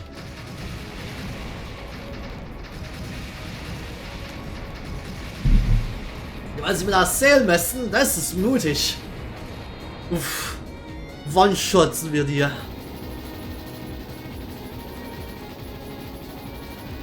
Kommt die vielleicht actually die Sky Pirates nochmal? Unterstützt das oder so? Wir haben einen hinter uns gelassen, glaube ich, oder? Progress 1, 2 and 5 disabled. 3 and 4 disengaging. We did it! Fantastic! Goodness me!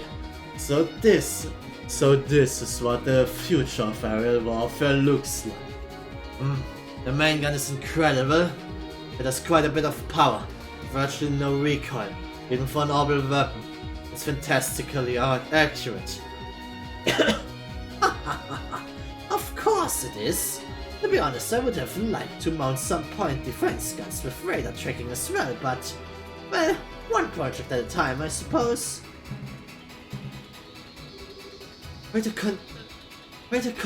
Oh, ideas. Contact is 250 arc in length. Approaching at 8 o'clock. Oh, the Glorious selbst kommt. It could only be. And here comes the Glorious.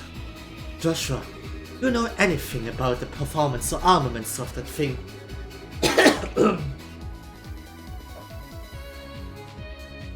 The sail can easily outmaneuver and outrun it, but it has gigantic main cannons, large batteries of point defense guns. There's no way we can attack it directly and live. Blast it. Turn to 4 o'clock and flank speed. Lux, there's over the city and avoid fire from that monstrous guns. Aye aye. Oh shit, cutscene!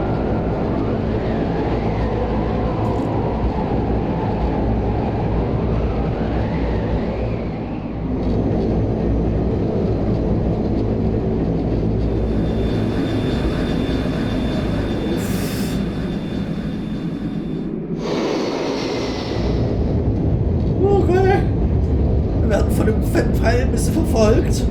Ja, das rumpelt schon ein bisschen. Ein paar ganz.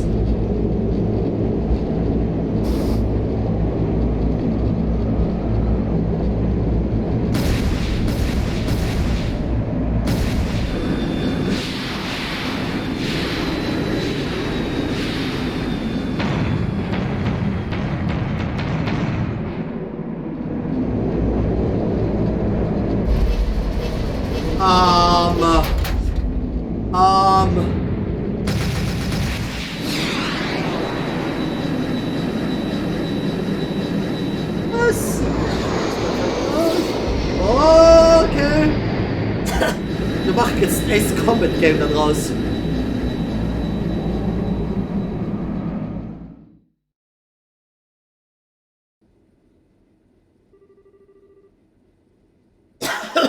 Okay, da war nicht so. Lass uns für das coole Air Battle eine ganze richtige Cutscene machen. Pick me out of the glorious firing range. That was scary. I think about half the nerves in my body are now shot, yes? My heart's about to burst from my chest. Still, there's not much else the enemy can do at this point, right? No. Shouldn't let our guard down. Yeah, society has a bad tendency of ignoring stuff like common goddamn sense. Need to watch out until the second we land. God damn it, was ist jetzt schon wieder? There's an opening in the clouds ahead. You're entering the floating island's airspace. Mehr Cutscenes!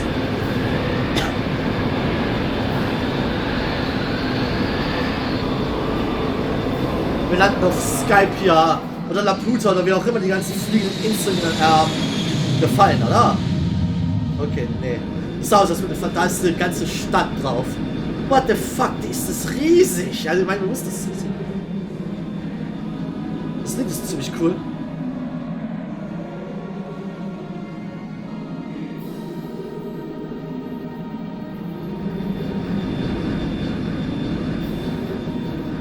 What the fuck ist das? Hexagons. Das ist so riesig. Das war aus der Entfernung schon riesig, aber jetzt ist das noch ein bisschen... Das ist so die Oberfläche. Das geht ja noch viel weiter nach unten. Wir müssen es bestimmt bis ganz nach unten durchkämpfen oder so. Das hat ein komisches Klacksound gemacht. Das Lied. Genau, over the flying city, ma'am. Oh. Ma'am? Das ist, glaube ich, ma'am. Das ist eher so. Holy Striggers. This is the jewel of ancient Lemuria. Even more mind-blowing than I'd imagined. Look at that enormous tower-like structure. I'd put good money on that being an important part of the island. If we're going to land, I'd put down near that, Captain. Good idea, Professor. Echo, anything on radar? The Glorious. One moment. No enemy contacts within 50 Selch. We seem to have left the Glorious in our dust, ma'am. Good. Lux, slow to 1/3 and begin landing. Put us down near the tower. Hi, ma'am. Huh? Dorothy? We are out of full quartz already, girl, I swear. Oh no, I have plenty of that. Isn't there something weird over there? Dorothy sieht immer das zuerst. Warte! Oh no way. What in the world?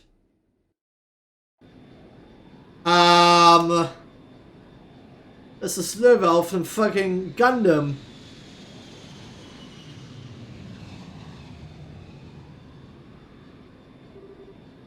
Let us see then.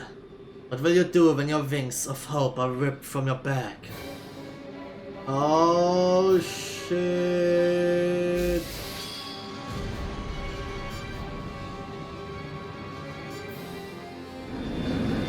Oh fuck. Ja, das ist ein Point of No Return. Wir kommen nicht mehr zurück. Glaube ich einfach mal, wenn wir hier abstürzen. Das ist nicht gut. Ich hoffe, wir kriegen nicht direkt zu dem Part, wo wir abstürzen und alle sterben.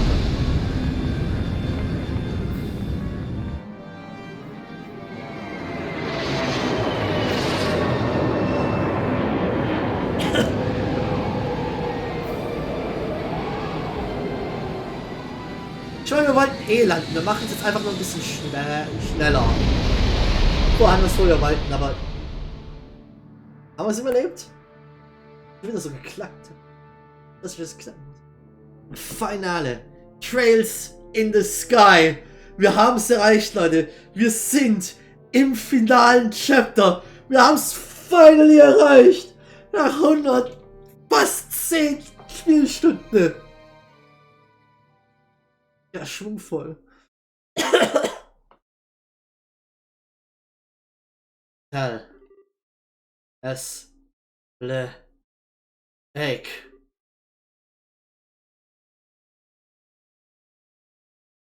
You. Okay. Hell. Ah. Oh. Ah, good, you're awake. Are you alright? Are you hurt? No, I think I'm fine. Oh shit, Tighter is out. Break my elbow, but yeah, I'm okay. Everyone else. I'm not dead at least. Ah. Oh, okay. Ow. I'm fine. Well, that was thrilling if nothing else. Und 3 Chaptern. Ja, ich dachte jetzt schon, sind 3 Chaptern, wir sind im Finale. Ich weiß. You remember the other half of my nerves? They're all quite gone now, thank you. That's the close. Nach 9 Monaten Steam-Projekt haben wir endlich den Titel. Ja, roll the credits, Leute, wir sind fertig. That's the closest I've ever brushed shoulders with death, I think. No, I can't eat that much. Father, because I ought to be grateful she ain't hurt. So if you wake up and nap time's over. Niall?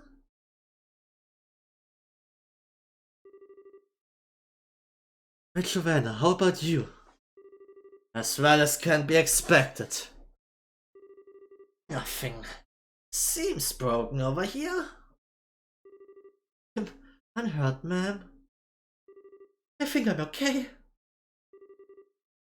I thought we were goners. A real miracle. Perhaps he simply let us live. That's right. One riding that thing that was... Yes, it was Löwe, no doubt. Son of a... In that case, I'm certain he stayed his hand. Really wished to. He could have torn us to pieces. Kinda not sure how to feel about that. At any rate, where are we? It looks to be somewhere on the periphery of the island. Should step out and take stock of our situation. Ich kann mir jetzt schon vorstellen, wie Ewigkeiten wir brauchen. Entweder wir müssen uns bis zum Tower durchkämpfen, also wir werden bestimmt zu dem Tower gehen. Aber ich weiß nicht, ob der Tower unser Finale sein wird, oder ob wir uns actually ins Innere, also tiefer rein auch noch fighten müssen danach.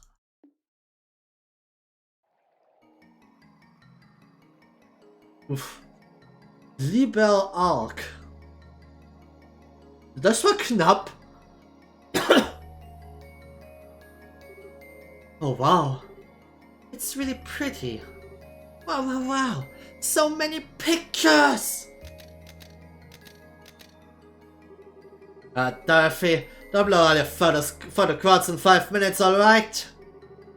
Gotta admit, this isn't what I expected at all. This is less like a city and more like a garden.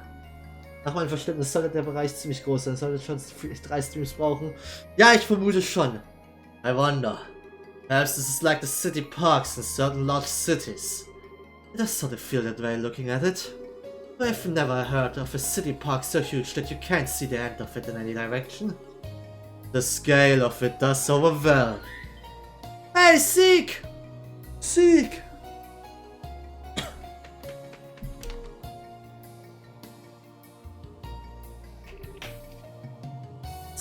Skra! Oh, das ist ein Remix schon wieder. Oh, das ist eine sehr coole Version. Seek, thank goodness.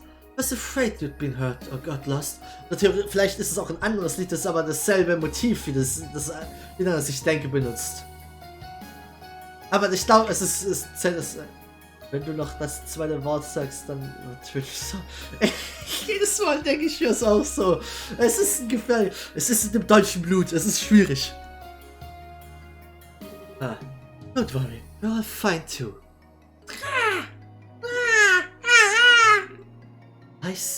I see. Thank you. Currently, we've crashed on the easternmost side of the city. And the Glorious is docked on the exact opposite side. Ah, shit. The damage to their sail looks worse than it actually is. Wir haben bloß einen Engine verloren oder so. Engines themselves, oder halt Propeller, was auch immer. Engines themselves are virtually untouched. The flight field generator mostly just needs to be beaten furiously with a wrench. The problem lies in a lot of finer systems, a stabilizer source for starters.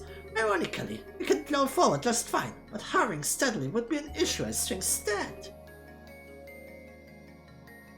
I see. Our first order of business needs to be organizing everyone we can for repairs then.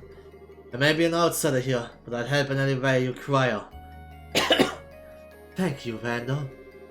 That will solve the problem with our sail, but our real struggle will be locating the aureole in this massive city. Especially since it seems likely our friends in the society are already here.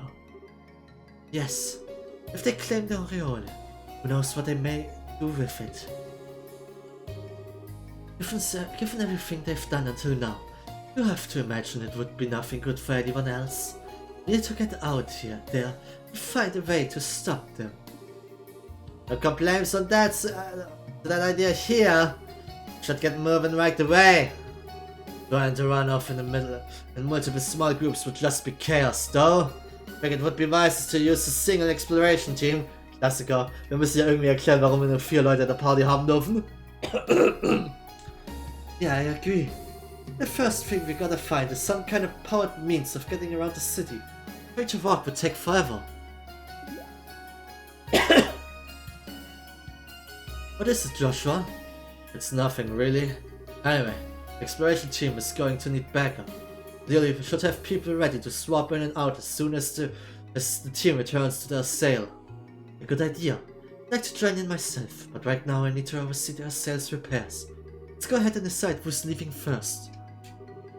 Please form your party. You may choose 2 other members aside from the mandatory members. Okay. Wir haben unser ganzes Team. Wir brauchen. Olivia ist so unterlevelt. Holy fuck! Okay. Wir brauchen Olivier und wir nehmen, normalerweise würde ich Kevin mitnehmen, weil er auch aufgelevelt werden muss. Aber wir haben mit Olivier schon Magic und Fernkämpfer, also nehmen wir vielleicht noch einen Supporter oder Midranger eigentlich mit rein. Engage oder Sinn? Ich denke, wir nehmen Sinn. Wir hatten Engage schon dabei. Wir nehmen Sinn mit. Und dann, wenn wir mal austauschen, dann nehmen wir vielleicht Kevin und keine Ahnung, Sherazade oder Gate mit. Oder Tighter Action. Wir haben zwar sehr viel Fernkämpfer, aber das passt schon. Okay. Alright, Estelle. The group of 4 will explore the city. You remember that we have no idea what's out there. Society or otherwise. Don't do anything too foolish. Don't worry, we'll be fine. We'll be looking for a way around the city ahead of anything else. Good luck to you, then. Everyone else will remain behind and stand by and help them repair their sail. Okay. Normal, wir kriegen Zero Field Generators. Oh, by the way, that reminds me. One other small mercy. The shuttle phenomenon doesn't seem to be happening here on the island. Okay, sehr gut, haben wir das schon mal. Nice. Your tactical ordnance should work just fine away from their sail, even without handheld Zero Field Generators. Really? Well, hey! Grandpa, how can you tell? Well, truth be told, the biggest casualty of the crash was the sales CFG. But even with it in pieces, all our other orbit systems are operating just fine. Father Graham's theory seems to have been right on the mark. Right. Now this neutralizes foreign orbital elements. But if we can get onto the island, we surely can't be foreign, right guys? Yes, I'm willing to guess it can't tell the difference.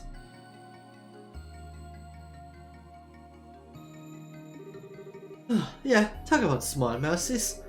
Oh, yeah, without any arts or anything would be kinda harsh. I take it that means the orbital workshop tools are also functional. Oh yes, everything survived the crash just fine. If you need your ornaments tuned up, just say the word. Got it. I suspect we'll be stopping by a lot.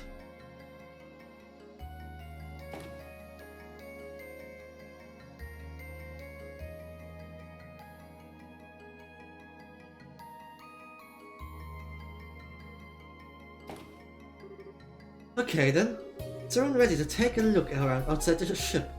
After you.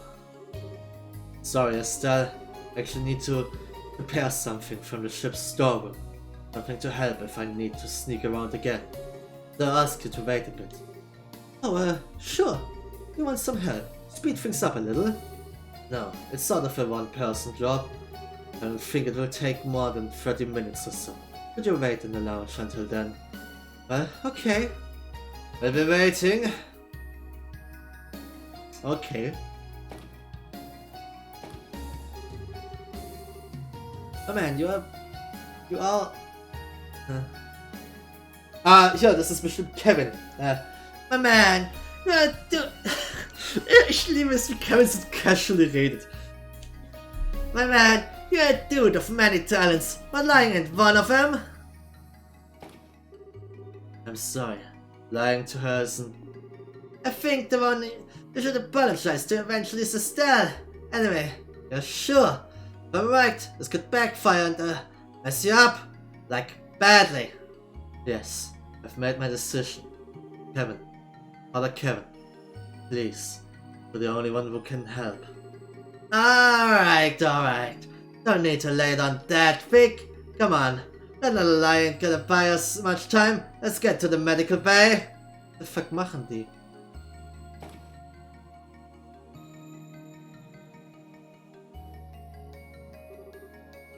Sure, you're done? Sorry to keep you waiting. It took a while.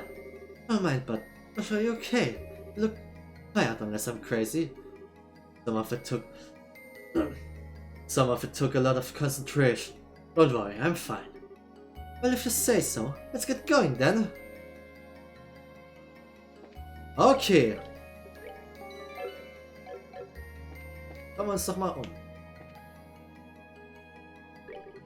Yo, Team Brazier! Planning on cleaning up in here? Make sure to stock up and fighting out there?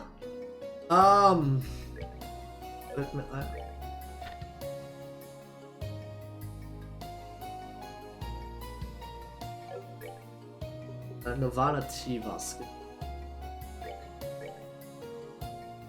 Hey! Lieber News. Uff, wir haben so viele Highlight-Items. Oh, das ist so eine gute Version von dem Song.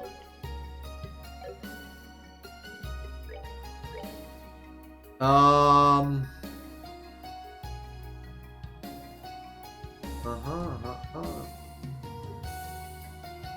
Das haben wir nicht mal interessiert, wenn wir das benutzen derzeit. Ah, okay.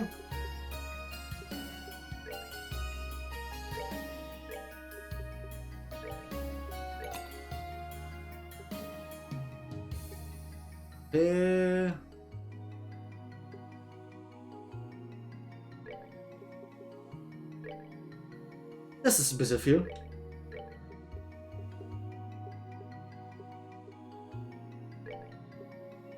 Das ist immer noch ein bisschen viel, aber besser.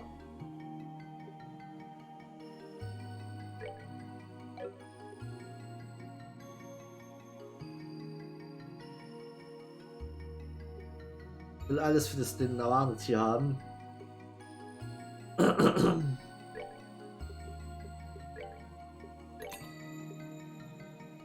Overripe Apples. Das ist das, was wir von denen richtig viel brauchen. Warte mal, wie viel kosten die? 20.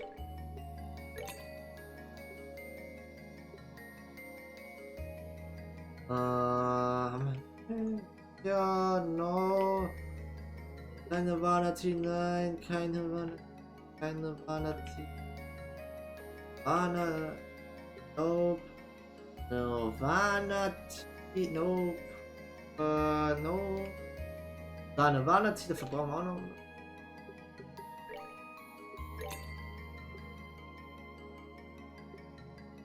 Na klar, hier eine Vanity, wie viel kostet das? Vanity. Oh. Okay. Lass uns ein paar Vanities machen. 20 machen, okay. Was fehlt uns danach? Dummy Eyeball und Vintage Wines. Uff, die kosten viel davon. Okay. Bitte Omelette. Haben wir bitte Omelette? Nein. Bitte Omelette Recipe. Was braucht das und was bringt es? Sit down, HP plus 4000 CP all. Essence of Azaric. Gives it a flavor. Dafür brauchen wir die Tomato. Und das hier gibt 5000. Und das ist wirklich auch nicht schlecht. Das Golden Risotto. Können wir auch ein paar von machen. Okay. Items.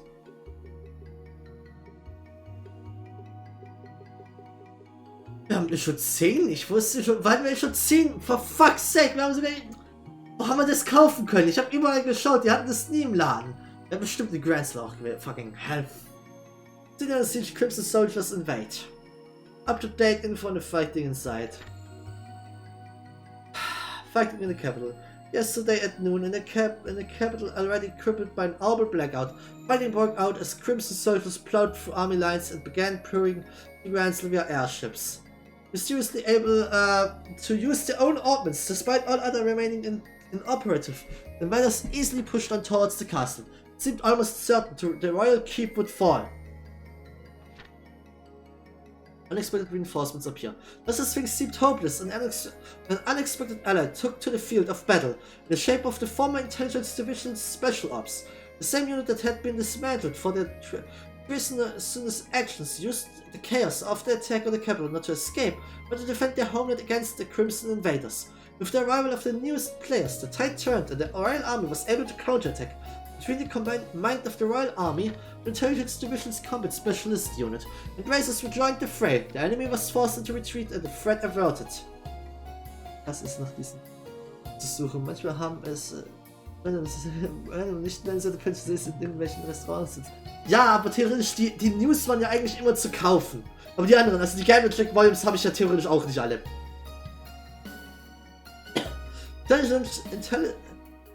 Intelligence and Criminal Organization behind attacks, oder ich weiß nicht, Intel, wofür das steht, hat dafür ein cooles System hierfür. Okay. The true nature of these Crimson Soldiers has been wrapped in mystery until an investigation from the Royal Army and Bracelet revealed the armed unit to be under the command of a mysterious organization, a society. Given the sophisticated equipment of this group, it is believed that the society possesses a significant technical leverage and funding, but the goal remains unclear. Breaking news, heir to the throne named. The first bit of bright news in a while. Königliche held a press conference where she named her granddaughter, Princess Claudia, the crown princess and official heir to the throne. Abbreviated ceremonies formally installing the 16-year-old princess as heir have taken place. We hope to overcome our current national trouble, make her future reign a bright one. Breaking news. Shutdown phenomenon solved. It has become clear that the orbital shutdown phenomenon is occurring not just in the capital, but across the nation. Professor Russell, with the aid of the Central Factory, have developed a new invention called a zero-field generator that may open a path to a resolution. This device produces an orbital energy field that neutralizes the shutdown phenomenon, restores orbits within a few reach to normal operation. Production of these devices requires high-level machinery, however. Mass production is difficult. The Royal Army and Bracelet have managed to restore communications at their bases, using the available units. And we hope that this Revolutionary Invention will eventually alleviate more of the troubles caused by this phenomenon. Sind halt einfach, ich sehe sie gerade nebenher, über 10.000 HP.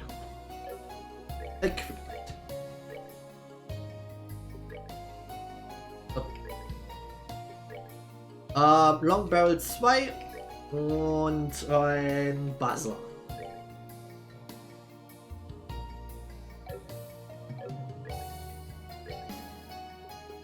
Ja, kaum mehr Quarz.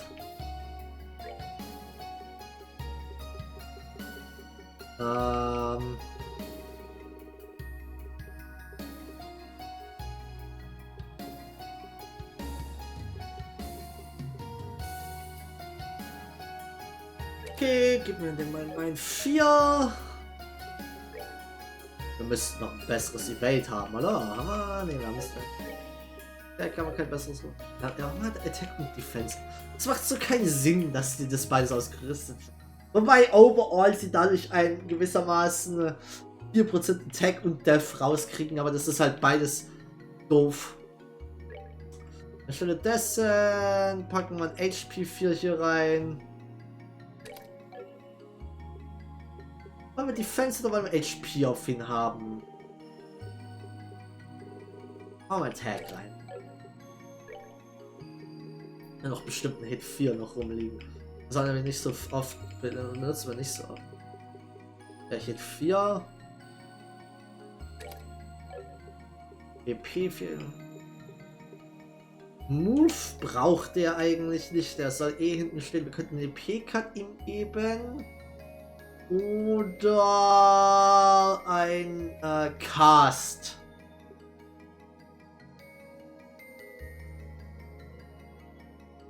Cast 3 ist halt so ostspielig. Ich weiß nicht, das ist etwas, was mir sehr... weiß nicht, ob es sich rechnet, deswegen... Nämlich Cast 2 oder EP Cut 4. Ich glaube, ich nehme Cast 2.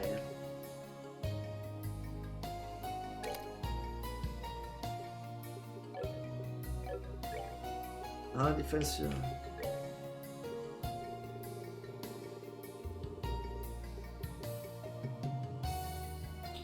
Das ist Topazit-Lem eigentlich.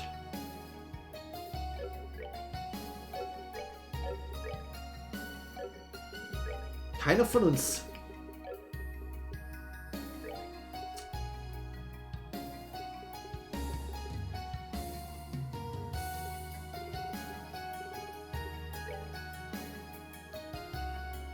Das will ihn über 1000 bringen.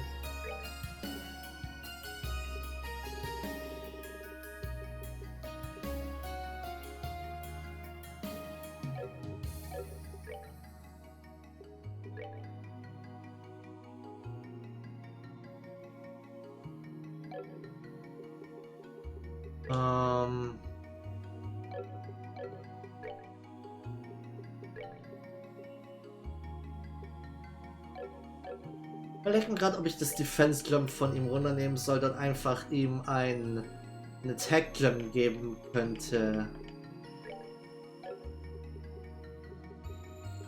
Oder mir fehlen, ich glaube, mir fehlen irgendwelche Earth. Nein, wir könnten actually, bei 2 können wir,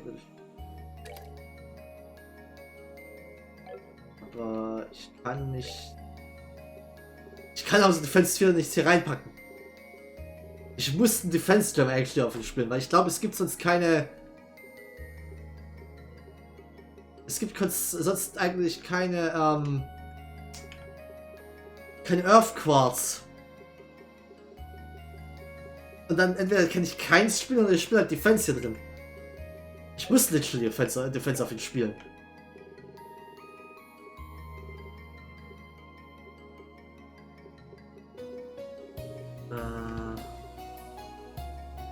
Ich könnte ihm P3 geben, aber vielleicht können wir ihm hier Attack geben. Würde absolut nichts bringen. Wobei, es würde uns 2% Angriff hinzugeben, theoretisch.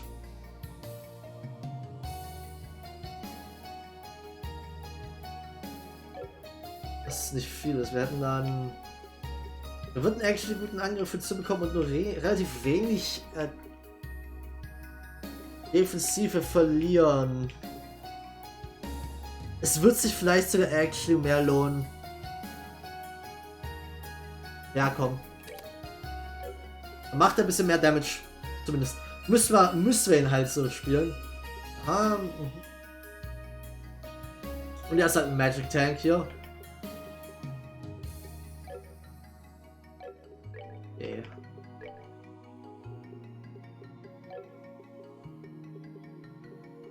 Okay.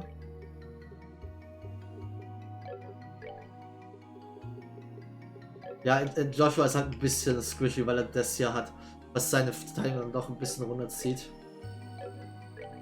Naja, das hier und hier. Das ja, komm, gehen wir mal. Wir müssen noch mal ein bisschen was Besseres haben. Oh, stimmt, das hier können wir. Wir können ihm das Crimson Eye geben. Dadurch. Das wäre wirklich gut auf ihn. Er kriegt mehr Magic. Sein Magic Damage ist nicht so hoch wie zum Beispiel sowas von.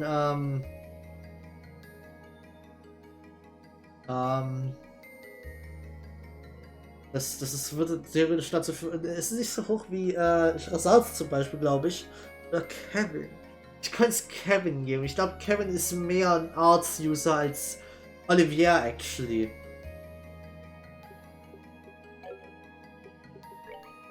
Aber wir nehmen doch mal hier, vielleicht nicht Crimson Eye, aber ein bisschen Defensor, das ist eigentlich und Blind.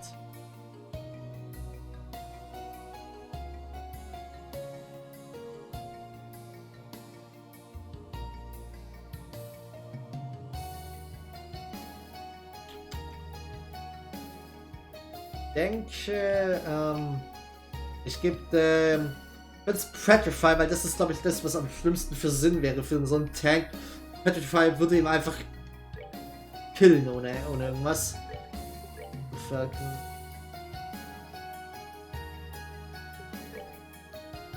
Okay.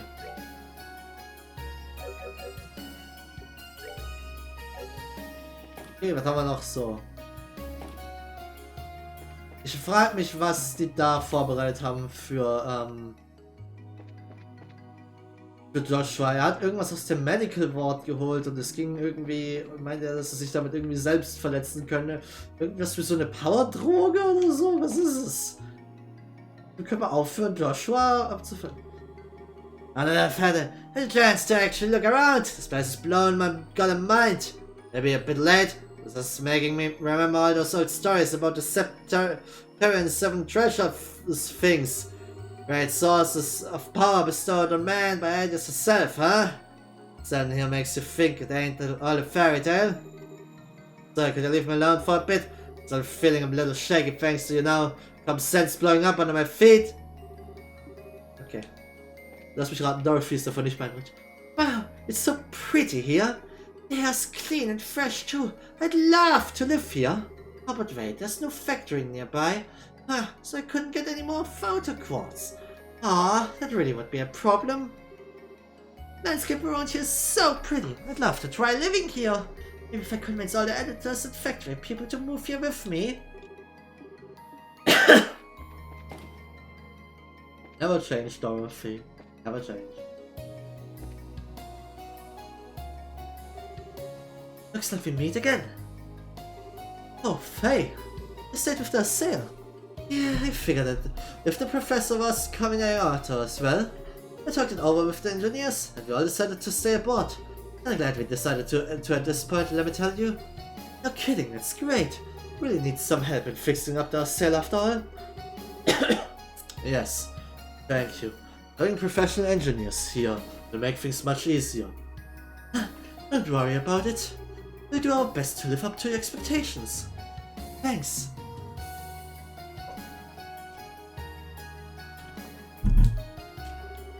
Looks like staying on the ship was the right choice. Do my best to get everything fixed up. Und mal, dann sieht man, der Geld, wie er hilft.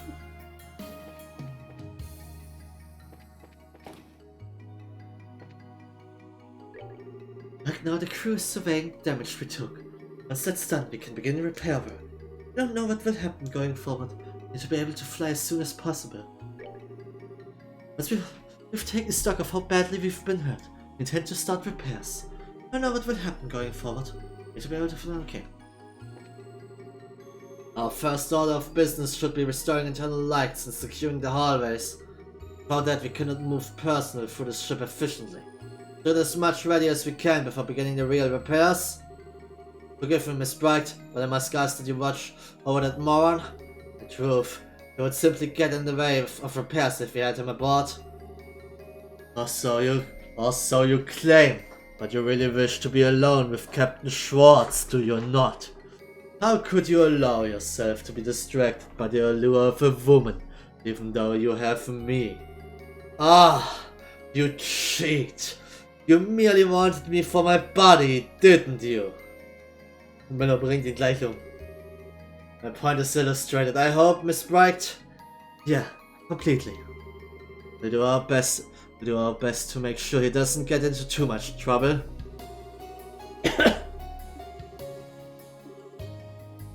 Okay. Well then, please try not to get that idiot blown up too badly. Little is fine though. Okay. We will be using the scraps from the crash to repair the ship as best we can. With that end, we send our troops to recover any useful debris they can. This is not the most efficient plan ever, but it is the only one that will work, given our circumstances. And to ask, if any of your team has the time, Miss Bright, help would be appreciated. I sent out my man to recover scrap from the crash to use it in repair work. Okay.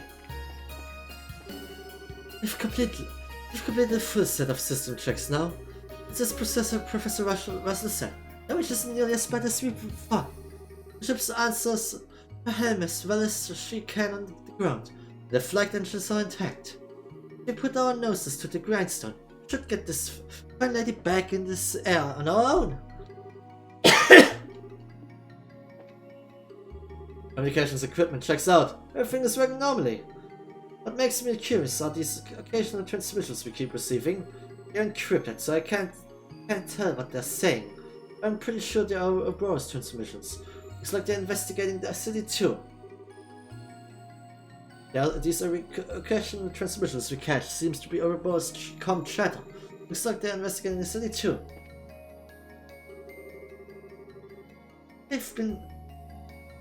There have been strange readings on our various instruments since our landing.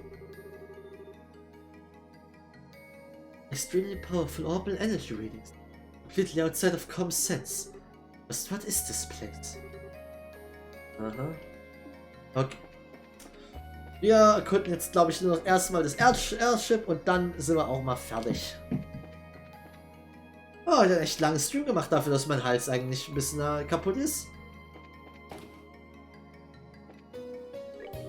Ah, still, everyone. You haven't left yet. Nope, we're still getting ready.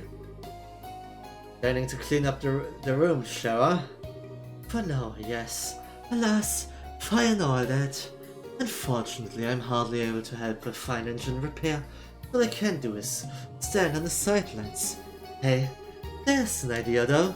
I do have a whip. Perhaps I should get out there and be motivational.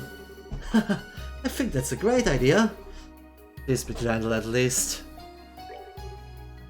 Now then, what to do? I do wish there was some way I could help. Oh, freue mich schon auf die nächsten Streams. Endlich Final Time. Oh yes, ich bin hyped. Oh hi Estelle. Like Grandpa said, there doesn't seem to be any big problems with the orbital engine. We'll need to look close at the engine before we know for sure. We'll probably be able to fly sooner than we thought. That's good to hear. It does make things seem a bit less grim, yes? Keep up the good work, Tita. I will. I get to touch the Audienz XGO2 engine. I can't wait. Someone's just died and gone to heaven, I think. The Audienz engine and quartz and... I can't wait. The main engine's armors are repaired, but for safety's sake, it's still on low output. Once we make sure it won't throw any more fits, we'll fire it up and to full output. I'm afraid we'll be running on emergency lights for a bit longer. Try to put up with it and keep working, eh? Understood. We'll do the best we can, Professor. Yeah, we'll do our best. Be off then and take care. If you find anything interesting, let me know immediately. We're still keeping an eye on the main engine. There's no problem, we start increasing the output, beginning with the blasted lights. It's wonderful to have many tools working again, and finally grind some quartz. But you need something, anything, just tell me. It's been a while since I've been able to work with quartz. If you need anything, just ask. Okay, Slots, wir brauchen Olivier Slots. Und zwar die billigen erstmal.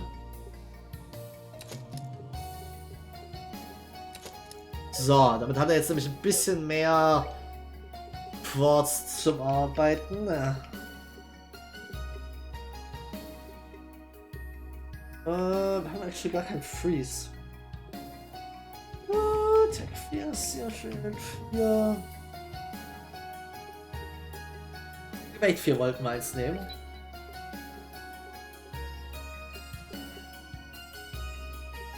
Peach 4 wäre natürlich cool, aber dafür haben wir leider zu wenig Luft mehr. Fuck. Luck. Dann haben wir theoretisch eins. Nehmen wir mal ein Movement extra. Wir haben ja so viele hier hinten. Ne?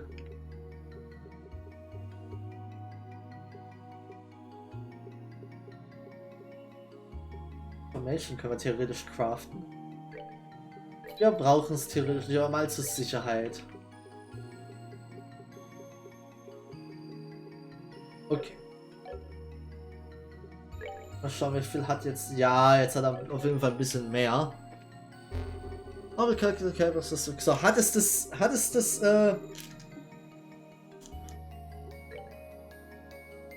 okay, wir haben actually ein paar. Concerning the seal mechanism 1 of 4. My name is Celeste D. Auslese. Oh fuck, ist das wie in One Piece einer, der den Ds im Namen. I am the designer of the seal mechanism and the woman ultimately responsible for the sealing of the aureole. I have decided to leave behind a series of records for the world to come in case the second seal is activated. The aureole, which we sealed in another dimension, should threaten to return. Okay, die Aureole war in einer anderen Dimension verbannt. Alles klar, okay. If you will read this message, seek to prevent the aureole's return. I pray this information will aid you. However, if you seek to restore the aureole, I beg you, reconsider. The aureole's power is too great for we children of man to wield. When we used it, it connected us to the darkest Gehenna.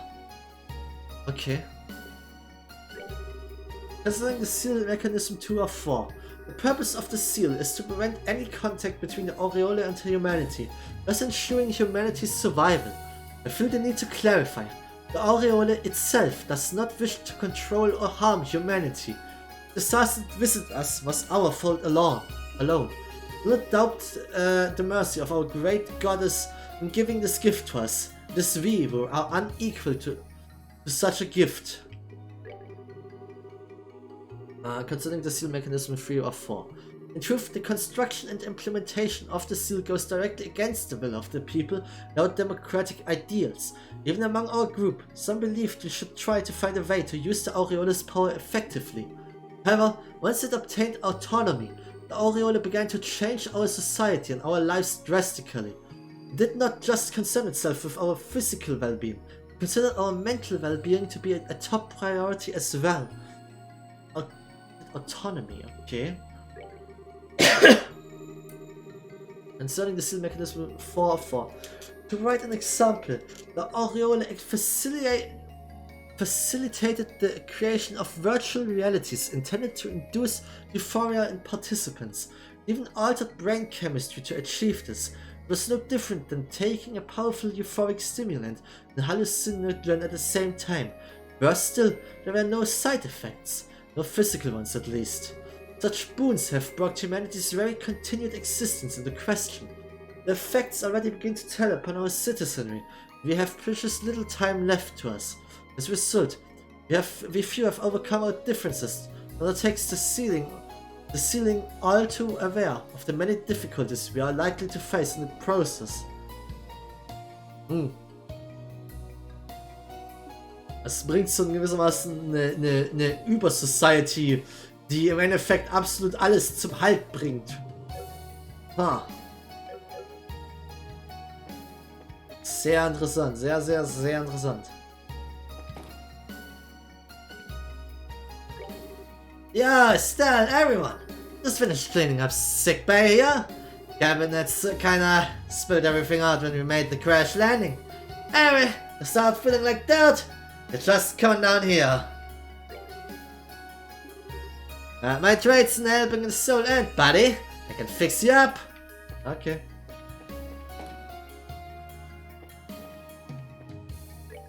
Resten hier stellen wir erstmal ein bisschen pennen. Ist ja nicht so, als hätten wir irgendwas Großes.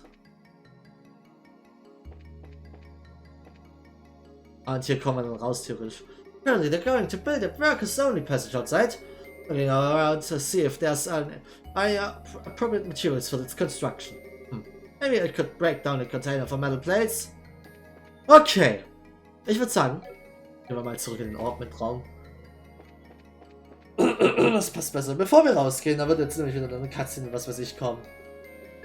Ich würde sagen, wir speichern hier und nehmen das hier als Endpunkt.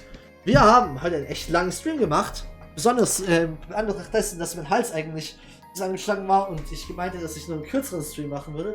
Aber es ist so viel passiert und ich hatte den Tee, der mir geholfen hat, dass wir echt gut durchgekommen sind. Und wir sind fast bei 110 Stunden, Leute. Eine halbe Stunde noch. Es ist Zeit fürs Finale.